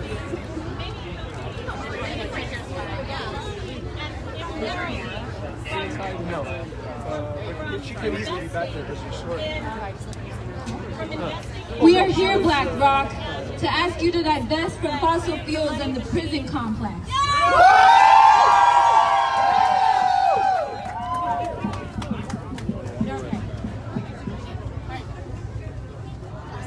I want to mention Juan and Claudia Gomez, whose lives were lost in Guatemala due to violence and the climate crisis. Also make Popo of Bolivia, which was declared officially evaporated in 2015, and where mining companies could have prevented the evaporation in 1982. Come and meet me afterwards for more information on upcoming events in DC that are linked with fair housing. My name is Wyra. My thought is that everyone is like a migrant person in a way because we have an inclination to be nomadic. The exception are those who want to follow cultural traditions that prohibit them from travel. We must get hungry, Black Rock, learning to live in the jungles that we have left, the ones we have left. We have to understand the forest better, and not just what they provide, but also how to give back to the forest. We have the chance to learn now with people of the forest alive. We have to be innovative thinkers who want togetherness. Animal rights are surfacing as a topic of conversation for professionals and working class folks as a result of the climate crisis. We must speak of how we've tended to these animals with better living conditions before, and we must stop being Darwinian survivalists. I have lived experience of being in South America and experiencing the privatization of water amongst abundance of crops placed in markets with low sales. Though I'm not a community organizer, we have to get those organizing to care. Woo! As growers ourselves, we have solutions to rotate crops not as a choice, but as a change to the pattern we've been stuck in. We have the invention of seed bombs that we can assemble in schools and cultural centers. We must hold organizations like the U.S. Postal Service accountable for offsetting their own carbon footprint by transporting seeds basically for free to growers whose lands, like those of Seattle and Oregon, are suffering soil depletion. We must hold accountable green businesses for being affordable, that when a smoothie shop opens, the workers have the rights to unionize, and that in those unions, they are divesting from monocultural farms and reinvesting in growers who have seed diversity. We must individually contribute to seed diversity by not throwing out the seeds, but exchanging what we do have with growers, local and far away, where those seeds will grow into plants. We have to change our infrastructure so that it is possible to be alive in the wild, transitioning in and out of shelters from storms. Our ideas of migrants have to change with that infrastructure. At Standing Rock and Mauna Kea, indigenous peoples have created libraries and traveling workshops for kids and adults alike. We have to adapt our thinking. In Peru, during the late phase of the eco-revolution, green food has evolved to raw and vegan dieting as well as sprouted foods. and fermented ones too. We must support our local with our business, yes, but even more so with our presence. Lastly, the consequences of inaction lead us down to a path of aggression within humanity. There are too many deaths. To mention them all by name will take a long time. We already have the genocide of natives to recover from, and our patterns have to kindly shift in their favor by having us recognize what has already been resolved with the learning of treaties, peace agreements between the native nations and U.S. government. In the words of Berta Cáceres, Mother Earth can't wait. Wake up!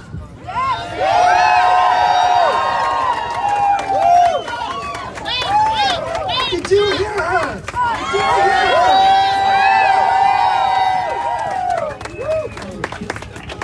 And let's hear it. Look at all these fantastic young activists who are the reason that we're here today.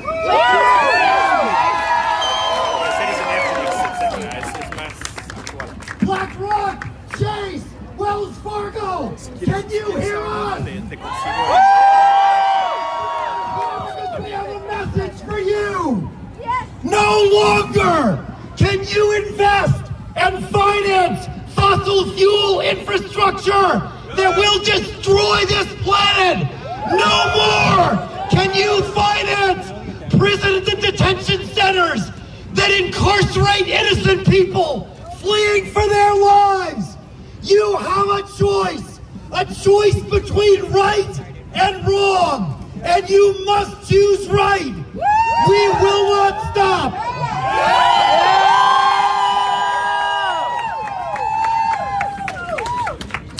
Can you hear us? Can you hear us? Can you hear us? Can you hear us? Can you hear us? Washington, can you hear us? Washington, can you hear us? BlackRock, can you hear us? BlackRock, can you hear us? JP Morgan, can you hear us? JP Morgan, can you hear us? Wells Fargo, can you hear us? Wells Fargo, can you hear us? White House, can you hear us? White House, can you hear us? White House, can you hear us? White House, can you hear us? Congress, can you hear us? Congress, can you hear us? Congress, can you hear us? Congress, can you hear us? It's time for a Green New Deal. It's time for a Green New Deal. How do you feel? How do you feel? I'm ready for a Green New Deal. I'm ready for a Green New Deal. How do you feel? How do you feel? I'm ready for a Green New Deal. I'm ready for a Green New Deal. Listen, they will try to tell us that this is impossible. Shame. Shame. They tell us it is unrealistic. Shame. They tell us it's too expensive. But let me tell you something. You know what costs more than the money we're talking about here? The extinction of our species is more costly. We stand here, some people at great personal risk, because it is not possible not to stand. We have to be together. And we turn to all these cameras and all these news agencies who are paying attention right now. Well, people have been talking about this for years. You need to keep covering it, even when the celebrities aren't here. You need to follow these young people who are talking about this every single day, who are putting their lives on the line because the planet is on the line. Today is a day to begin all that can come next, and I would love to introduce up somebody who can talk to it, please, and introduce yourself. Thank you. My name is Gaurav. I am a forest and lands campaigner with Friends of the Earth Action. I just want to say a few words about why we are here and who BlackRock is. BlackRock is the largest investor in the world to the tune of $6.5 trillion under management. Can we just think about that? $6.5 trillion. But not only that, they are the largest investor in the world in the oil and gas industry. They are the largest investor in the world in the coal industry. Like, we need new coal plants. They are the ones building new coal development, financing that all over the world. These are the very industries that are fueling climate crisis. But if that wasn't bad enough, BlackRock is also one of the top investors in rainforest destruction. The industrial agricultural commodities that are cutting down forests from Indonesia to the Amazon are being financed by BlackRock. And we know that fossil fuel emissions and the emissions from deforestation are the leading causes of the climate crisis. And this is all being financed right here by BlackRock. And so this is just another reason why we need to keep Wall Street in check. Wall Street wrecked our economy. They're currently corrupting our democracy, and now they are destroying our planet. Right now and earlier this year, we saw how the Amazon rainforest was burning. The lungs of the earth are on fire, and this is because the soy and cattle companies, the very industries once again being financed by BlackRock, are wreaking havoc on our planet. And you know, it doesn't actually make much sense because a study just came out that showed that BlackRock actually lost $90 billion over the last decade from financing fossil fuels. It doesn't make ecological sense, it doesn't make moral sense, and hey, it doesn't even make dollars and cents. You like what I did there? So, you know, BlackRock's raising a forest in the Amazon is not limited to that, and nor is it limited to environmental issues. Because what is happening is that at the front lines of the destruction of the world's forests are indigenous communities, our local communities who are facing violence and criminalization every day. There is a global epidemic of murder and violence against indigenous people. Every week, on average, 3 land and environmental defenders are murdered every single week. BlackRock is financing these gross human rights abuses all over the world. And right here at home, they're financing migrant detention. They're financing the companies like Palantir, who are collaborating with Immigration and Customs Enforcement, ICE, a deeply racist and authoritarian police force that are terrorizing our immigrant communities right here in DC and across the country. And this is the hypocrisy of BlackRock, because they say, their CEO says companies should have a social purpose. They dare call themselves the conscience of Wall Street while they are fueling climate crisis, climate migration, and then profiting from that destruction and profiting from detention. And the excuses they make are so tired and lame. The excuses that BlackRock makes is, it's not our money, we're just managing other people's money, as if people were not coming to BlackRock for the expertise they claim to have. If they wanted to, $6.5 trillion, they could shift the market. And you know what? They don't. Because if you look at their voting record, in last year, they only voted for 10% of all climate proposals. They are standing in the way of climate action. Their human rights record is even worse. They voted for 0 human rights shareholder resolutions. BlackRock is the problem. And so I will just end with this. We are here in personal solidarity with our sisters and brothers, with communities all over the world, at the front lines of extractive industries, at the front lines of agricultural development, from North Carolina to North Dakota, communities that are fighting pipelines right here in this country, and we will not stop until BlackRock changes their ways. Thank you very much.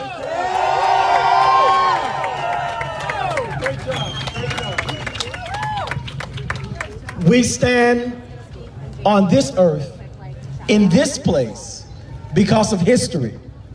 A history of exploitation of human beings and the planet that dates back to the times when human beings thought in history that it was okay to take advantage of each other, and by doing that, take advantage of the things that has been given to us that are sacred, called creation. We're here because of the history of exploitation that these corporations have built their wealth on exploiting human cargo that dates back to chattel slavery, which was the basis of Wall Street being formed as an entity in this country. We're here because the history of human beings have been exploited by being seen as less than human, unworthy, not entitled to the same rights as those who are the top 1% of this country, and all of those who sit with them to affirm their sense of entitlement and power. We're here because of this history, a history that says it's okay to stand silent when you see your brothers and sisters being exploited by people in power in the name of profit, in the name of expansion, in the name of the desecration of this earth and all that it provides for us on a daily basis.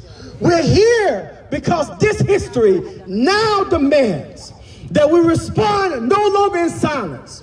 We respond no longer as bystanders. We respond no longer as naysayers, that change is not possible. We're here because we believe change is possible. We believe that history is not going to write our future. A new future that says that we can no longer continue to exploit our brothers and sisters. We can no longer continue to put profit over people.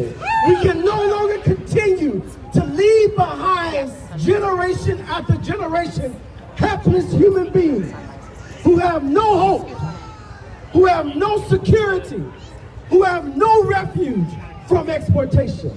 And these helpless people who are migrating because of environmental injustices, who are migrating because of climate change, need our help.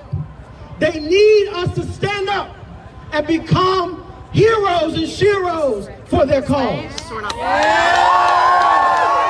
Are you willing to be a hero or shero for these helpless people? Who are fleeing their countries, fleeing their homelands, fleeing the lives that they are leaving behind in hope that someone will listen to their cries. Someone will listen to their vulnerability. Someone will listen to their pain and say, we are here to help you. You are no longer helpless. We are here to help you become now what God intended for you to be. And that is equal in the eyes of God, but also equal in the eyes of each other. Are you willing to stand with the helpless? Yeah! If you are willing to stand with the helpless and become a hero or a shero, it means that you must stand for human rights. And human rights trump, no pun intended, civil rights. Human rights says, I have an inalienable right to whatever you say you and your family have, I can claim it for me and my family. A human right says that everybody is equal to clean water, renewable and regenerating land and soil, clean air, jobs, health care, and things that we all take for granted here in America. I'm entitled to those things as well. And if we're going to stand for these people who are helpless and made vulnerable because of the devastation of their homeland, coming here seeking human rights, then the thing that we must do is from this day forward, begin to see ourselves not on this soil, but when we go back home, realizing that we have a responsibility where we are, from wherever we come, to reclaim the voices of those who have been voiceless. Towns and cities, and everywhere in which we have left and come to this place, we will begin to see the change happening from where we came. And begin to start changing in a way that now unites us across this land, across this country, and across this world to bring a new future in that will say, never again shall we have to stand in a spot like this and demand change outside where people are inside making decisions against us. But we will be the ones at the table making these decisions in this new future for ourselves. God bless you.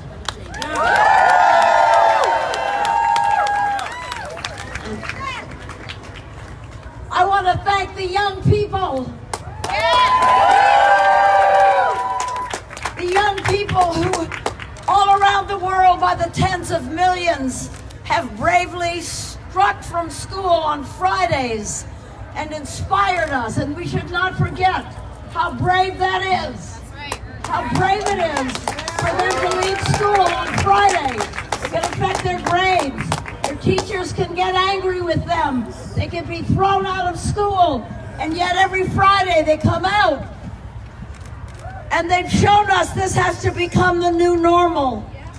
And they've inspired us all folks to stand up with them. And I'm so grateful. Don't stop, and we won't stop either. Thank you.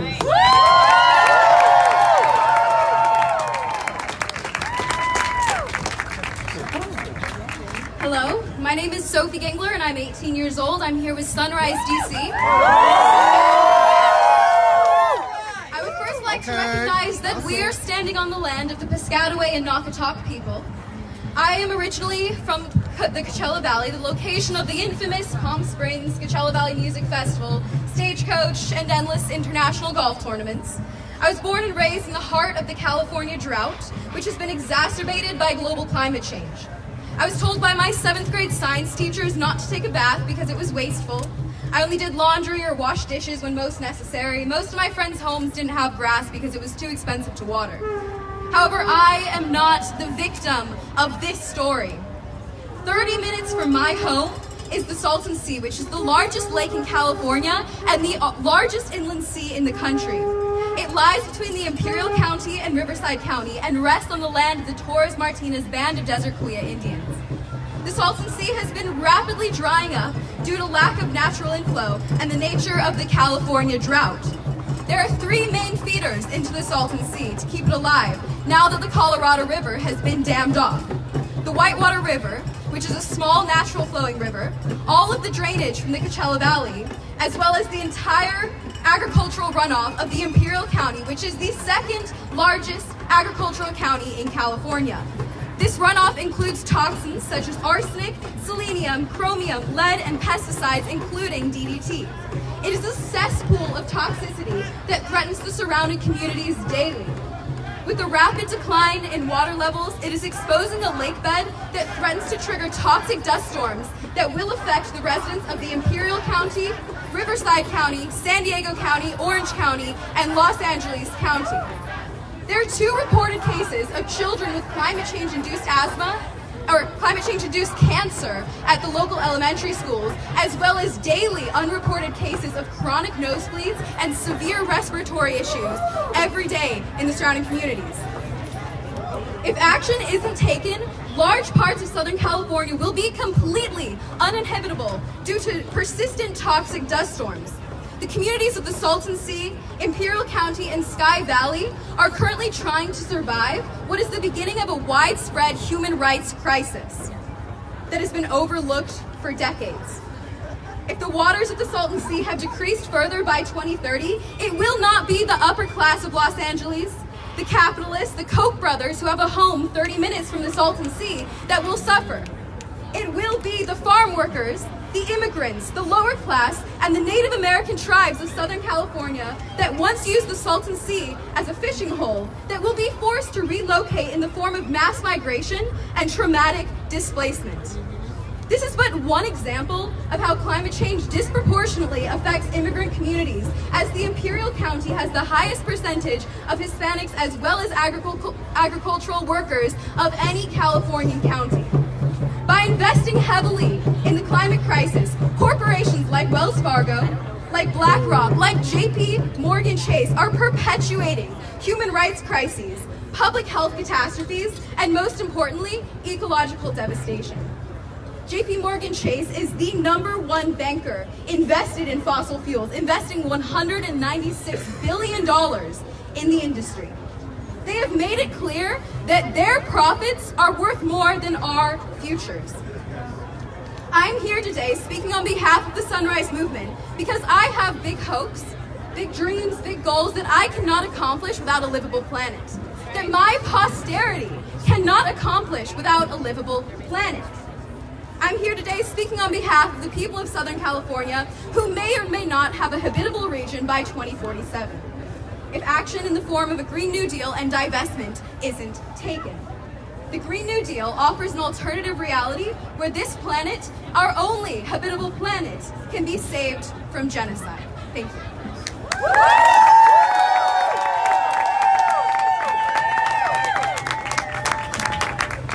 All right, y'all. I want you to join me on a quick little song.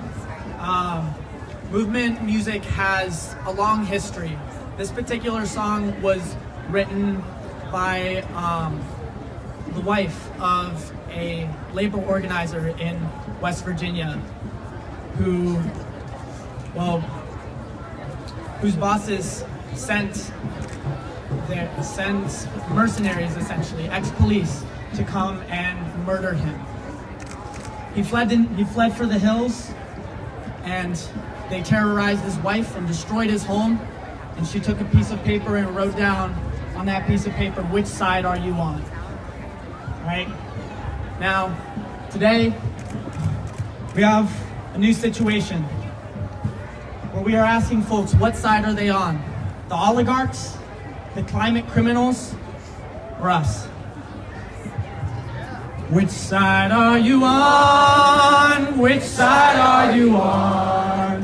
Which side are you on, my people? Which side are you on? Does it weigh on you at all? Does it weigh on you at all? Does it weigh on you at all? Does it weigh on you at all? Storms surge and fires rage, but you don't hear the call. 'Cause fossil fuels keep paying you. Does it weigh on you at all? Does it weigh on you at all? Louder! Does it weigh on you at all? Does it weigh on you at all? Does it weigh on you at all? Which side are you on now? Which side are you on? Which side are you on now? Which side are you on? Which side are you on now? Which side are you on? Which side are you on now? Which side are you on?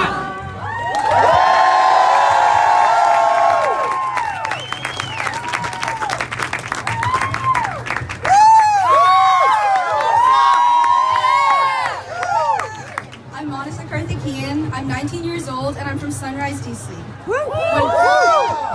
When I was younger, I was given the opportunity to visit my family in India for the first time. The ties to culture and the ties to family I built mean everything to me. Last monsoon season, those very cousins were forced to flee their homes due to increasingly deadly, increasingly extreme rain patterns. They were forced to leave behind their home, their friends, their family, their entire livelihoods, because they felt the effects of unmitigated climate change firsthand. They were by far not the only people to lose everything to the climate crisis. Millions of people found and are finding themselves displaced every single day and are routinely facing life-threatening hardship that has gone uncared for by those who have power to help.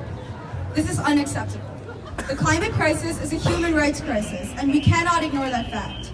Corporate greed that funds fossil fuel investment that caused the climate crisis is responsible for the lack of proper aid towards climate refugees.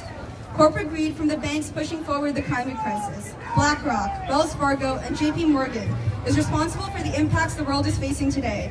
And while they are profiting off of fossil fuels, people are paying with their lives. JP Morgan Chase is the #1 banker of fossil fuels, spending $196 billion total. The banks profiting off climate chaos not only worsen the mass climate migration worldwide, they actively work with fossil fuel companies that contract with ICE to finance wall construction and run for-profit prisons. Profiting off the criminalization of migrant families is clearly wrong, but there are no policies restricting any finance to ICE and detention centers. Not only do these banks drive climate migration forward with reckless abandon, they then have the audacity to profit from the crisis they created while millions of people are facing the consequences. We are here today for our friends and family who are being affected by climate change daily, and for the millions that will be affected if action isn't taken now. We are here for the migrants at our border who are exploited for the benefits of banks who refuse to divest. When immigrants are here, America is undeniably better. Standing against the climate crisis means standing in support of human rights. Silence is no longer an option. Join us in demanding divestment now and in fighting for a safe and livable future for everyone.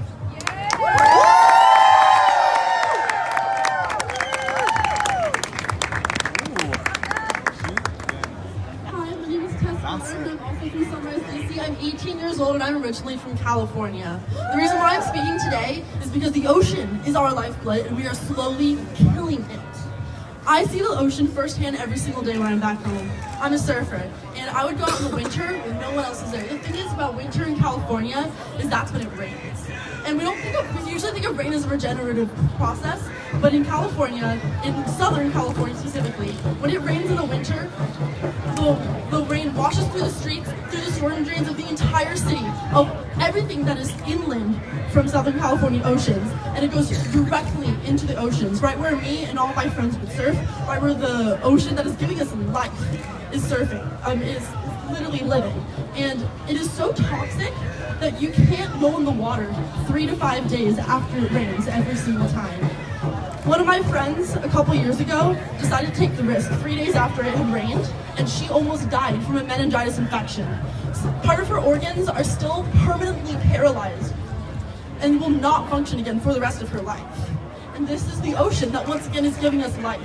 The marine algae in the ocean gives us 80% of the oxygen that we breathe.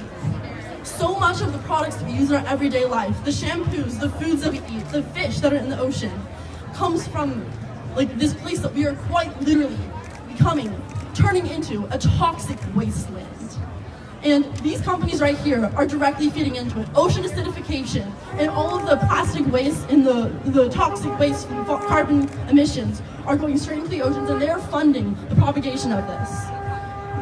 I see this every day, and most people don't get to see this, but it's deadly. We cannot separate ourselves from the ocean on a planet that is more water than land.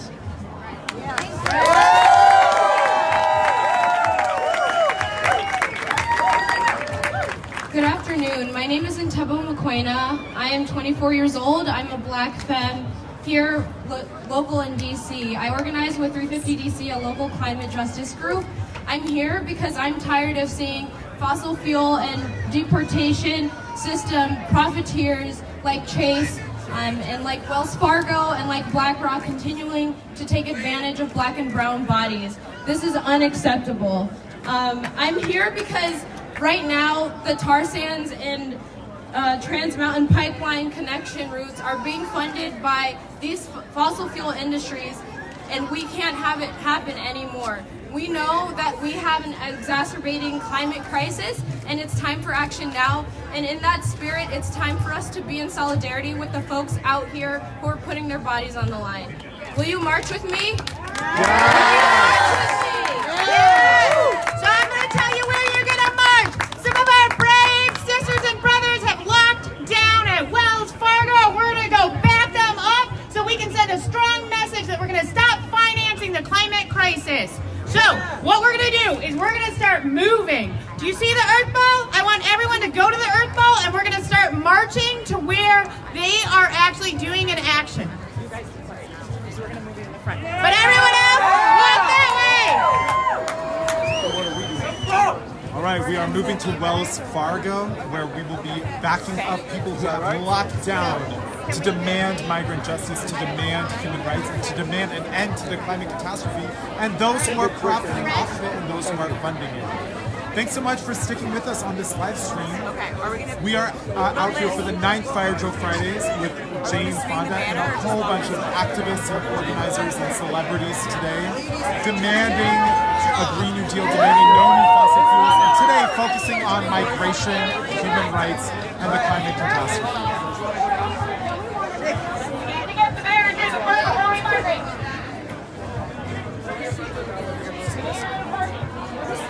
Jane.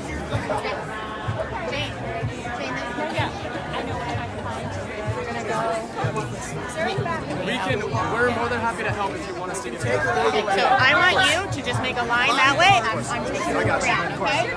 Students, can you go make a line so we can get all these folks in the front? Come on. All right, student affinity. All right, let's keep moving forward. Everyone, keep walking. We can walk. Jane, can you tell us how you're feeling right now? I feel jazzed to be with the young people. Yes. Marching with them, protesting with them. It's great. So we're heading to Wells Fargo. Wells Fargo. What are we doing at Wells Fargo, Jane? We need to keep moving. We're going to support the people that are on lockdown in Wells Fargo protesting their financing of fossil fuel expansion. Off the sidewalk. Awesome. Thank you. Are we indirectly contributing to climate All right, keep moving back. We need you to move back. Ms. Fonda, is it hypocritical to have a bank account and then Keep complain going. these I need you to step away. Thank you.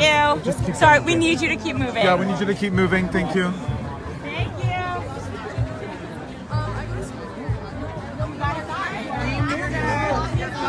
Dance, it's a dance.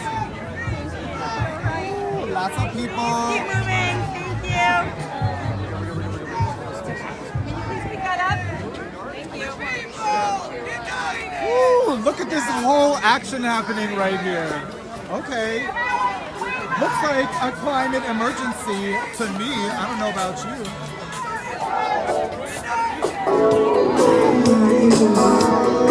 We are out here. Thank you. People grooving to some music. Why? We're celebrating our lives. We're celebrating the climate. We're celebrating migrants and refugees. Demanding justice now.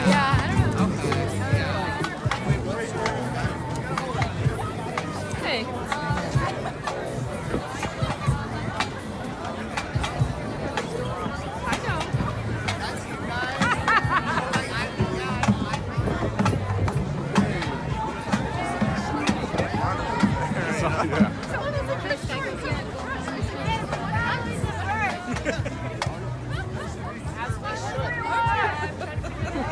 All right, let's turn around because we're following the earth. Yes. We're following the earth.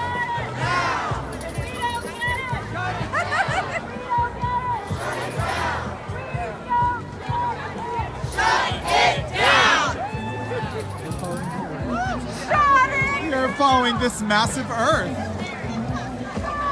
We have a whole crew of people following. Thank you all so much for being part of this live stream. I'm going to turn this around so y'all can see why. Hi, I'm Ross. I use they, them pronouns, and I'm your host today. Shut it down! And we're out here with the 9th FireDrill Fridays, demanding migrant justice, demanding human rights, and demanding an end to the climate catastrophe. And the way that we're doing that is by taking it to the doorstep of the people who are financing the climate catastrophe and who are financing, as a result, the migration detention camps that they have created through the climate catastrophe. So thank you for joining us. Please share this live stream to make sure that everyone in your community knows exactly why we're out here. All right. Thank you. I saw you the whole time. Good job with your work. Great job. Raj, did you sign off? No, I'm not signing off. We're still on. Do you want to talk about why you're here? Do y'all want to talk about why you're every here? dollar invested in the fossil fuel industry is a dollar invested against our generation's future. And who are Every you? dollar invested in private migrant detention centers, concentration camps, is a dollar invested against our generation's values and what we believe in. We're here to fight for our values, fight for what we believe in, fight for our future, fight for our planet. This is non-negotiable for us. It Are is you a either student? fight Can you or tell us don't who you fight. are? We're both students from the George Washington University. We're with Sunrise GW. We're proud to be here. We're going to keep coming out here through next semester, through as long as it takes to get a Green New Deal through Congress and get the justice we need for our planet. Yes, thank you for sharing. We only have one planet. We only have one planet. Here, let's talk together. Of course. Sure. Again, I was thinking about what you as I said, we only have one planet. We have to play to that. It's bigger. Regardless, our planet is not discriminating. Our planet does not, kill the people in a detention center based on their color of food. Our planet is our planet. Mother Earth is our planet. It makes no sense why non-companies We're out here in the streets making sure that. Thank you. Thanks for being out here. All right. Let's do this. So we're on our way, for those who are just joining us, thanks for joining us. It's the 9th FireDrill Fridays, and we are out here showing strong in DC, demanding migrant justice, demanding a Green New Deal and no new fossil fuels, demanding human rights, and demanding an end to this climate catastrophe that is being caused by massive companies investing and profiteering off of the climate catastrophe, and then when migrants leave the situations that they are forced to leave as climate refugees and as migrants, they are then profiting, these companies are profiting off of the detention centers that are caging them in. That's not okay. If you don't believe that's okay, if you believe that that is not okay, share this live stream. Make sure that everyone knows that we're out here throwing down, shutting down the streets, shutting down these financial institutions, and demanding justice now.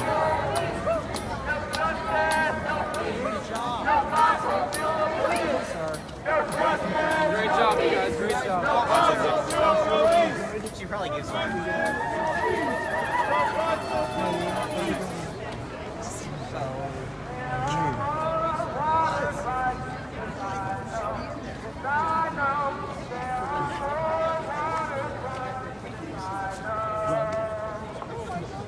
What are those? Are we going to say?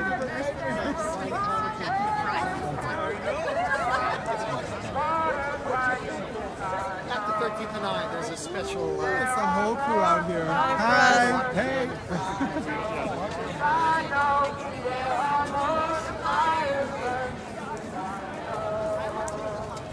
Wow, we have shut down the streets, and it's glorious. We shut down the streets because we demand a Green New Deal and no new fossil fuels. And most importantly, we demand a future for all people, for all of our children, for all migrants and refugees who are fleeing their homes because of the climate catastrophe that's being caused by massive financial institutions who put profit over people.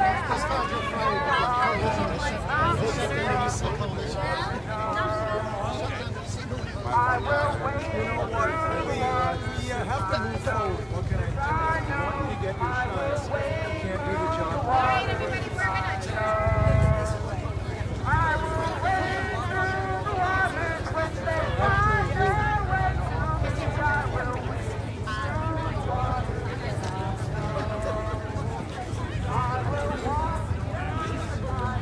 We're going to be in the street, right?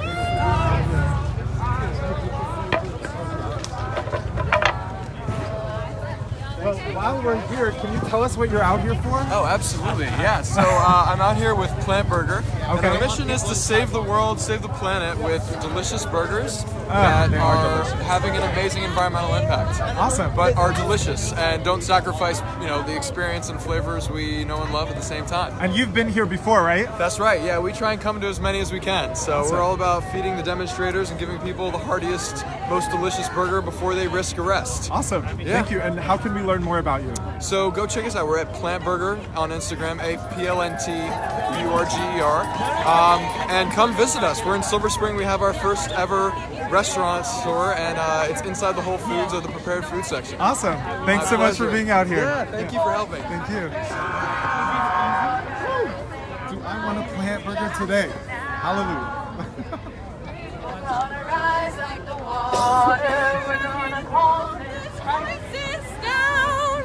I hear the voice of my great granddaughter. Yeah, sure. As soon as I get back. Right. Yeah, like that sign, Green New Deal now. Yeah. Don't we need that? Hallelujah.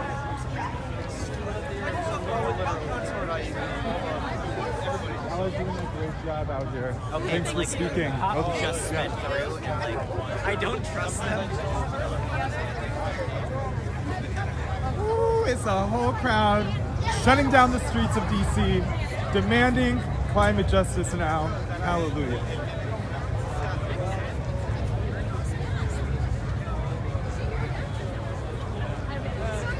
Hey, hey! Ho, ho! Climate change has got to go! Ho, ho!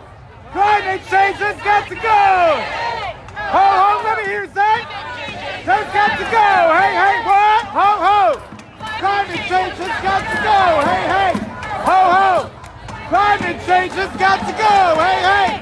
Ho, ho! Climate change has got to go. Hey, hey! Ho, ho! Climate change has got to go. Hey, hey! Ho, ho! Uh-oh.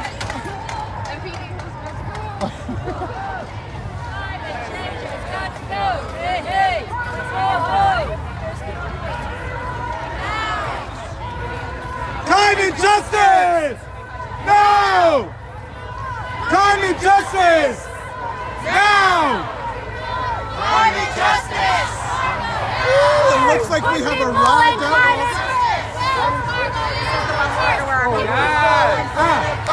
Wells Fargo, you're the worst. Put people and planet first. Wells Fargo, you're the worst. Put people and planet first. Wells Fargo, you're the worst. Put people and planet first. Wells Fargo, you're the worst. Put people and planet first. Wells Fargo, you're the worst. Put people and planet first. Wells Fargo, you're the worst. Put people and planet first. Wells Fargo, you're the worst. Look at these incredible humans shutting down.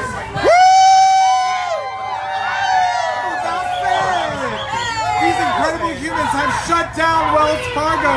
Rock on y'all. Yes! That's it.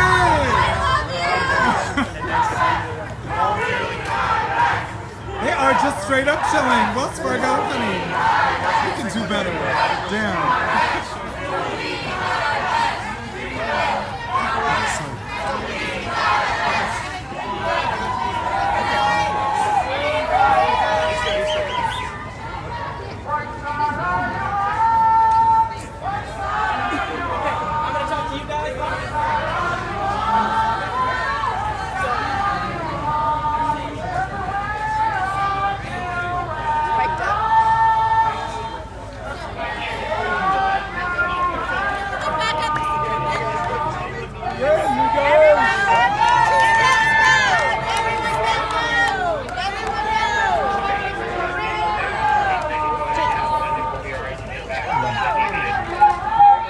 Baby, we have a photographer here and me, so can you make a little space for us?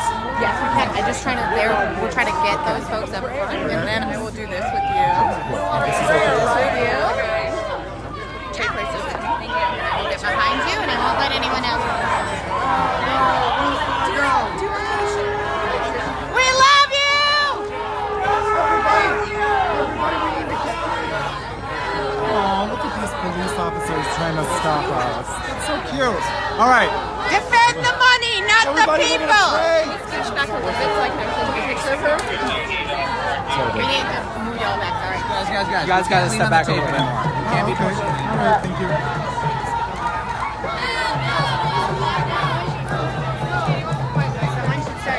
Everybody, we're gathered here today because some of our brave brothers and sisters who are committed to love and to a sustainable future are here in action in front of us, putting their bodies on the line. Let's hear it for them. On three, let's say, we love you. We love you. We are with you. We are with you. We believe in you. We believe in you. We will not leave you. We will not leave you. You will win. You will win. Let's take a moment in absolute silence to recognize what they are doing.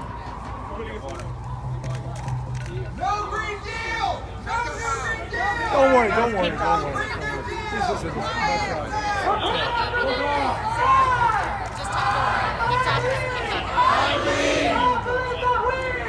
I believe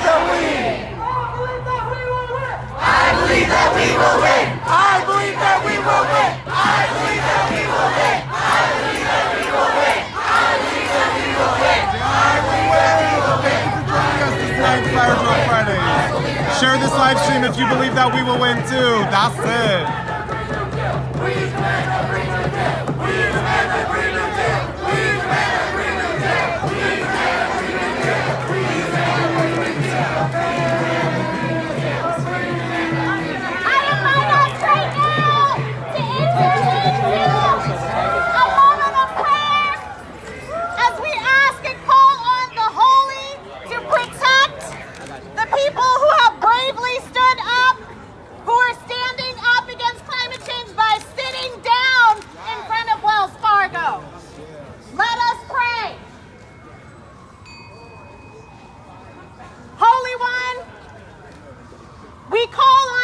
because we need you.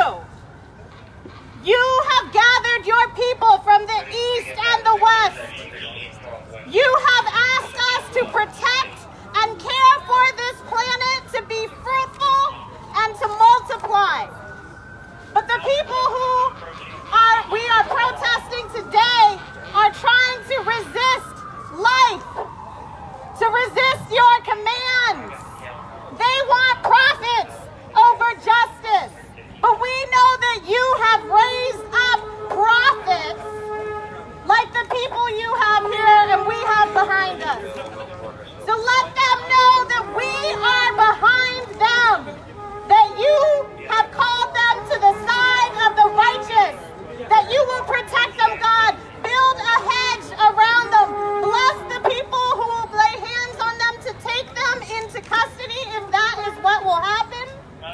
Let that time be a time when they will be able to feel the strength of this nation and of this earth that says thank you for having the bravery to stand up. We pray all this in your holy and strong and victorious name.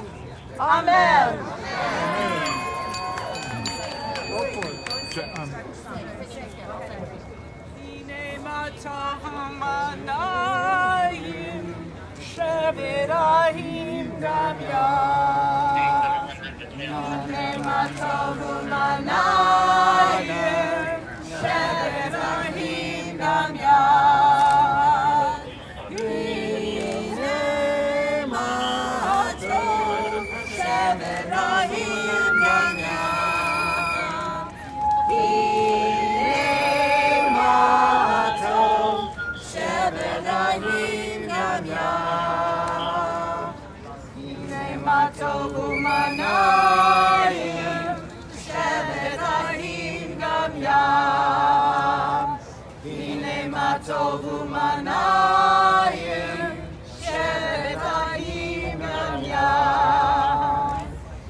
You should say something too.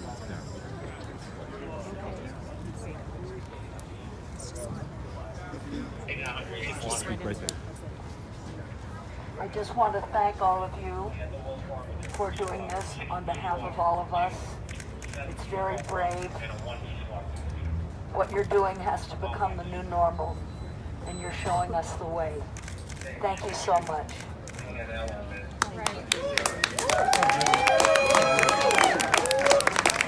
If they're funding the climate crisis, we will shut it down. We will shut it down. We will shut it down. We will shut it down. We will shut it down.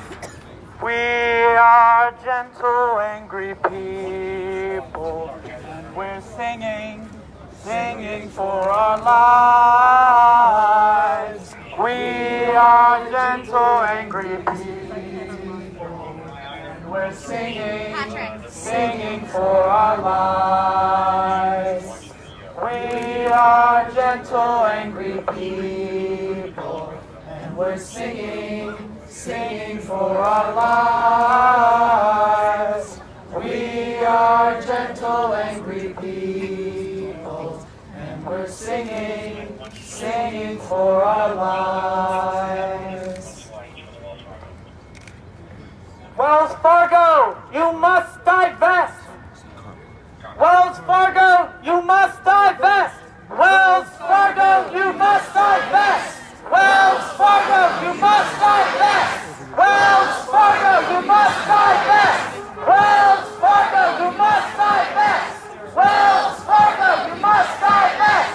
Wells Fargo, you must divest. Wells Fargo, you must divest. Damn right. Fargo, you must divest. Wells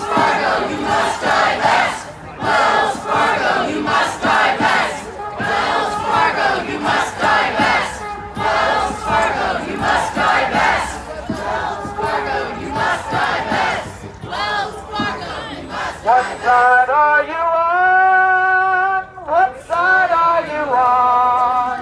What side are you on, my people? What side are you on? Does it weigh on you at all? Does it weigh on you at all? Does it weigh on you at all? Does it weigh on you at all? Storms surge and fires rage, but you don't hear the call. 'Cause fossil fuels keep paying you. Does it weigh on you at all? Does it weigh on you at all? Does it weigh on you at all? Does it weigh on you at all? Does it weigh on you at all? Which side are you on now? Which side are you on? Which side are you on now? Which side are you on? Which side are you on now? Which side are you on? Which side are you on now? Which side are you on?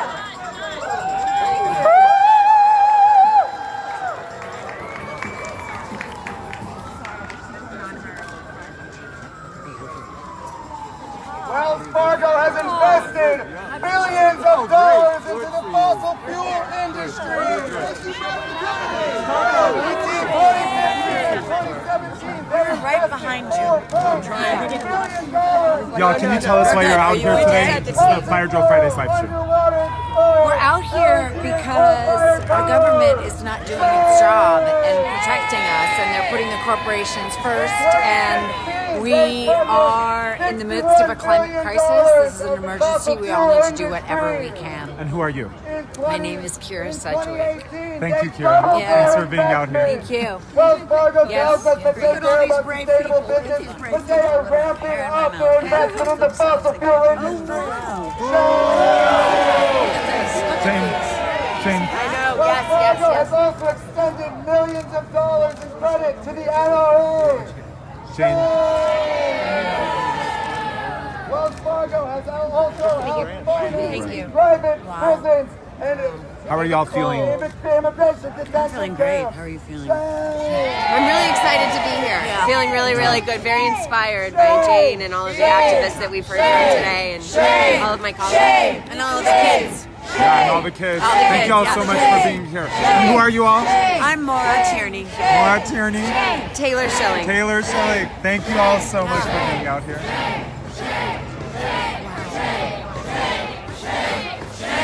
Shame. I heard from some of the activists who were out here today in solidarity with these incredible humans showing up. Today, we would just like to acknowledge the fact that this is the anniversary of the first trip to the U.S. On December 3rd of 2018, Taylor Benson and Jane from New York started trekking in the U.S. And our movement has mobilized millions, such as Jane Fonda, FireDrill Friday. And we want to thank you all for joining us in this action.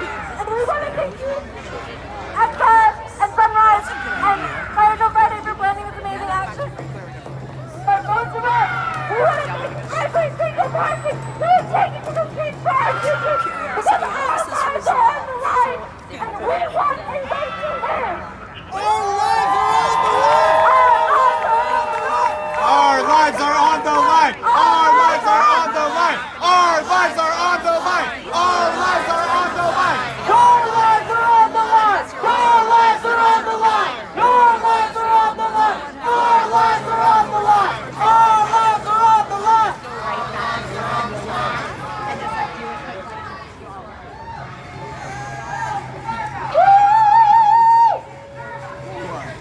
Okay.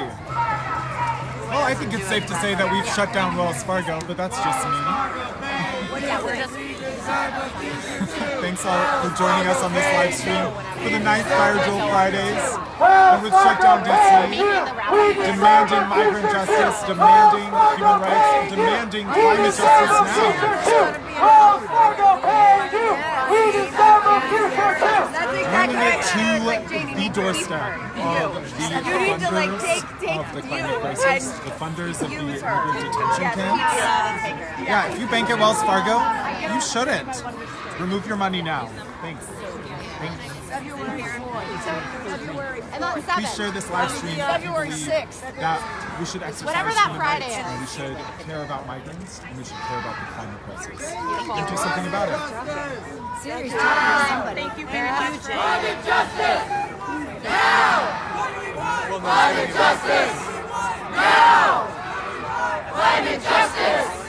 Now! Climate justice! Now! Climate justice! Shut it down! Climate justice! Now! Shut it down! Yes, please. Shut it down! You have my number, right? Yeah, absolutely. Shut it down! It is lit. Right now. I have to make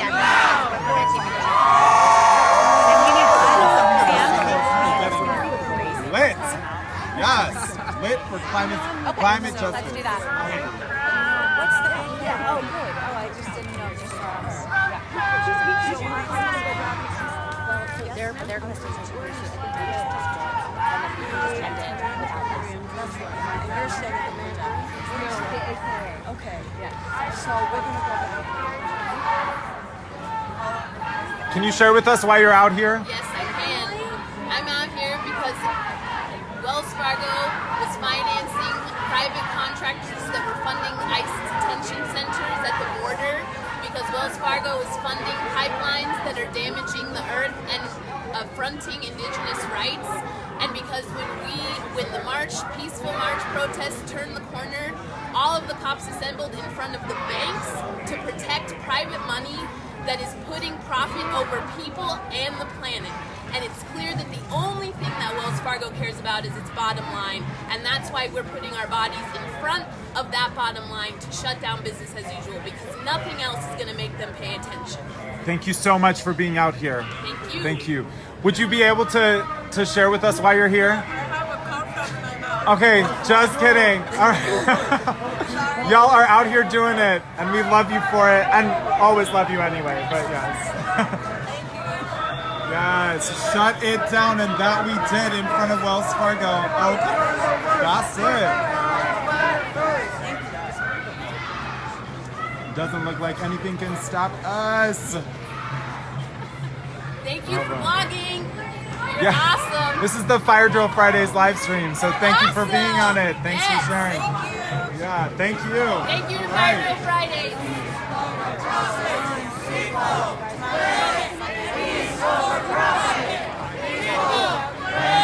Peace over profits. People, planet, and peace over profits. That is what is being changed right now. If you believe that, please share this live stream. Make sure everyone in your community knows that we are out here in DC shutting down the streets to demand people over profit, to demand a Green New Deal and no new fossil fuels, and to demand migrant justice, human rights, and an end to the climate catastrophe.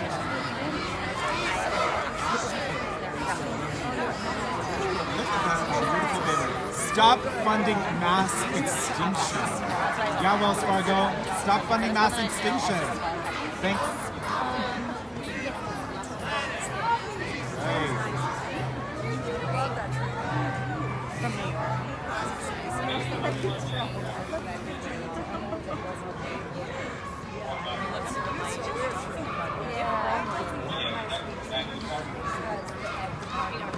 Wow. The streets are shut down.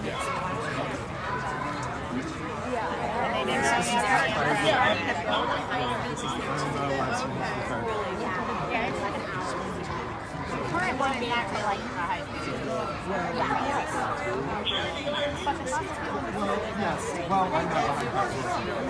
Do y'all want to talk about why you're here? Do you want to talk about why you're here, or are you with media? Or? I'm a videographer, and I feel like the only thing that I have, the skill that I have to give to the world, is showing what's going on. Yeah. So I feel really strongly. I try to go to as many protests as I can, just to show what it's like on the streets. I've been out since Trump's inauguration, just by myself. Yeah. What does this protest mean to you?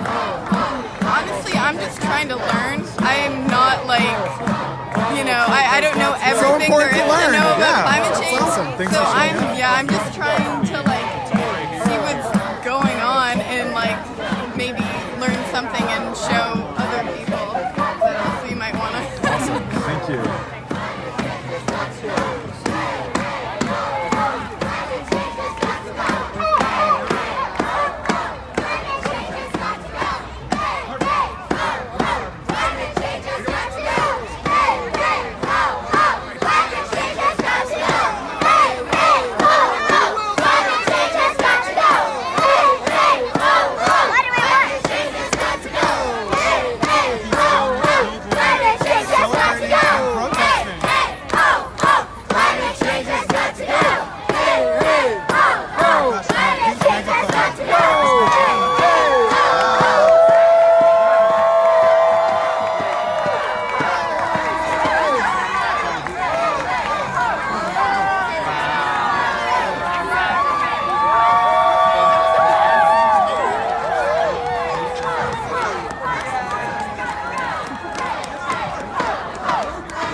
Children singing hey hey ho ho climate change let's go.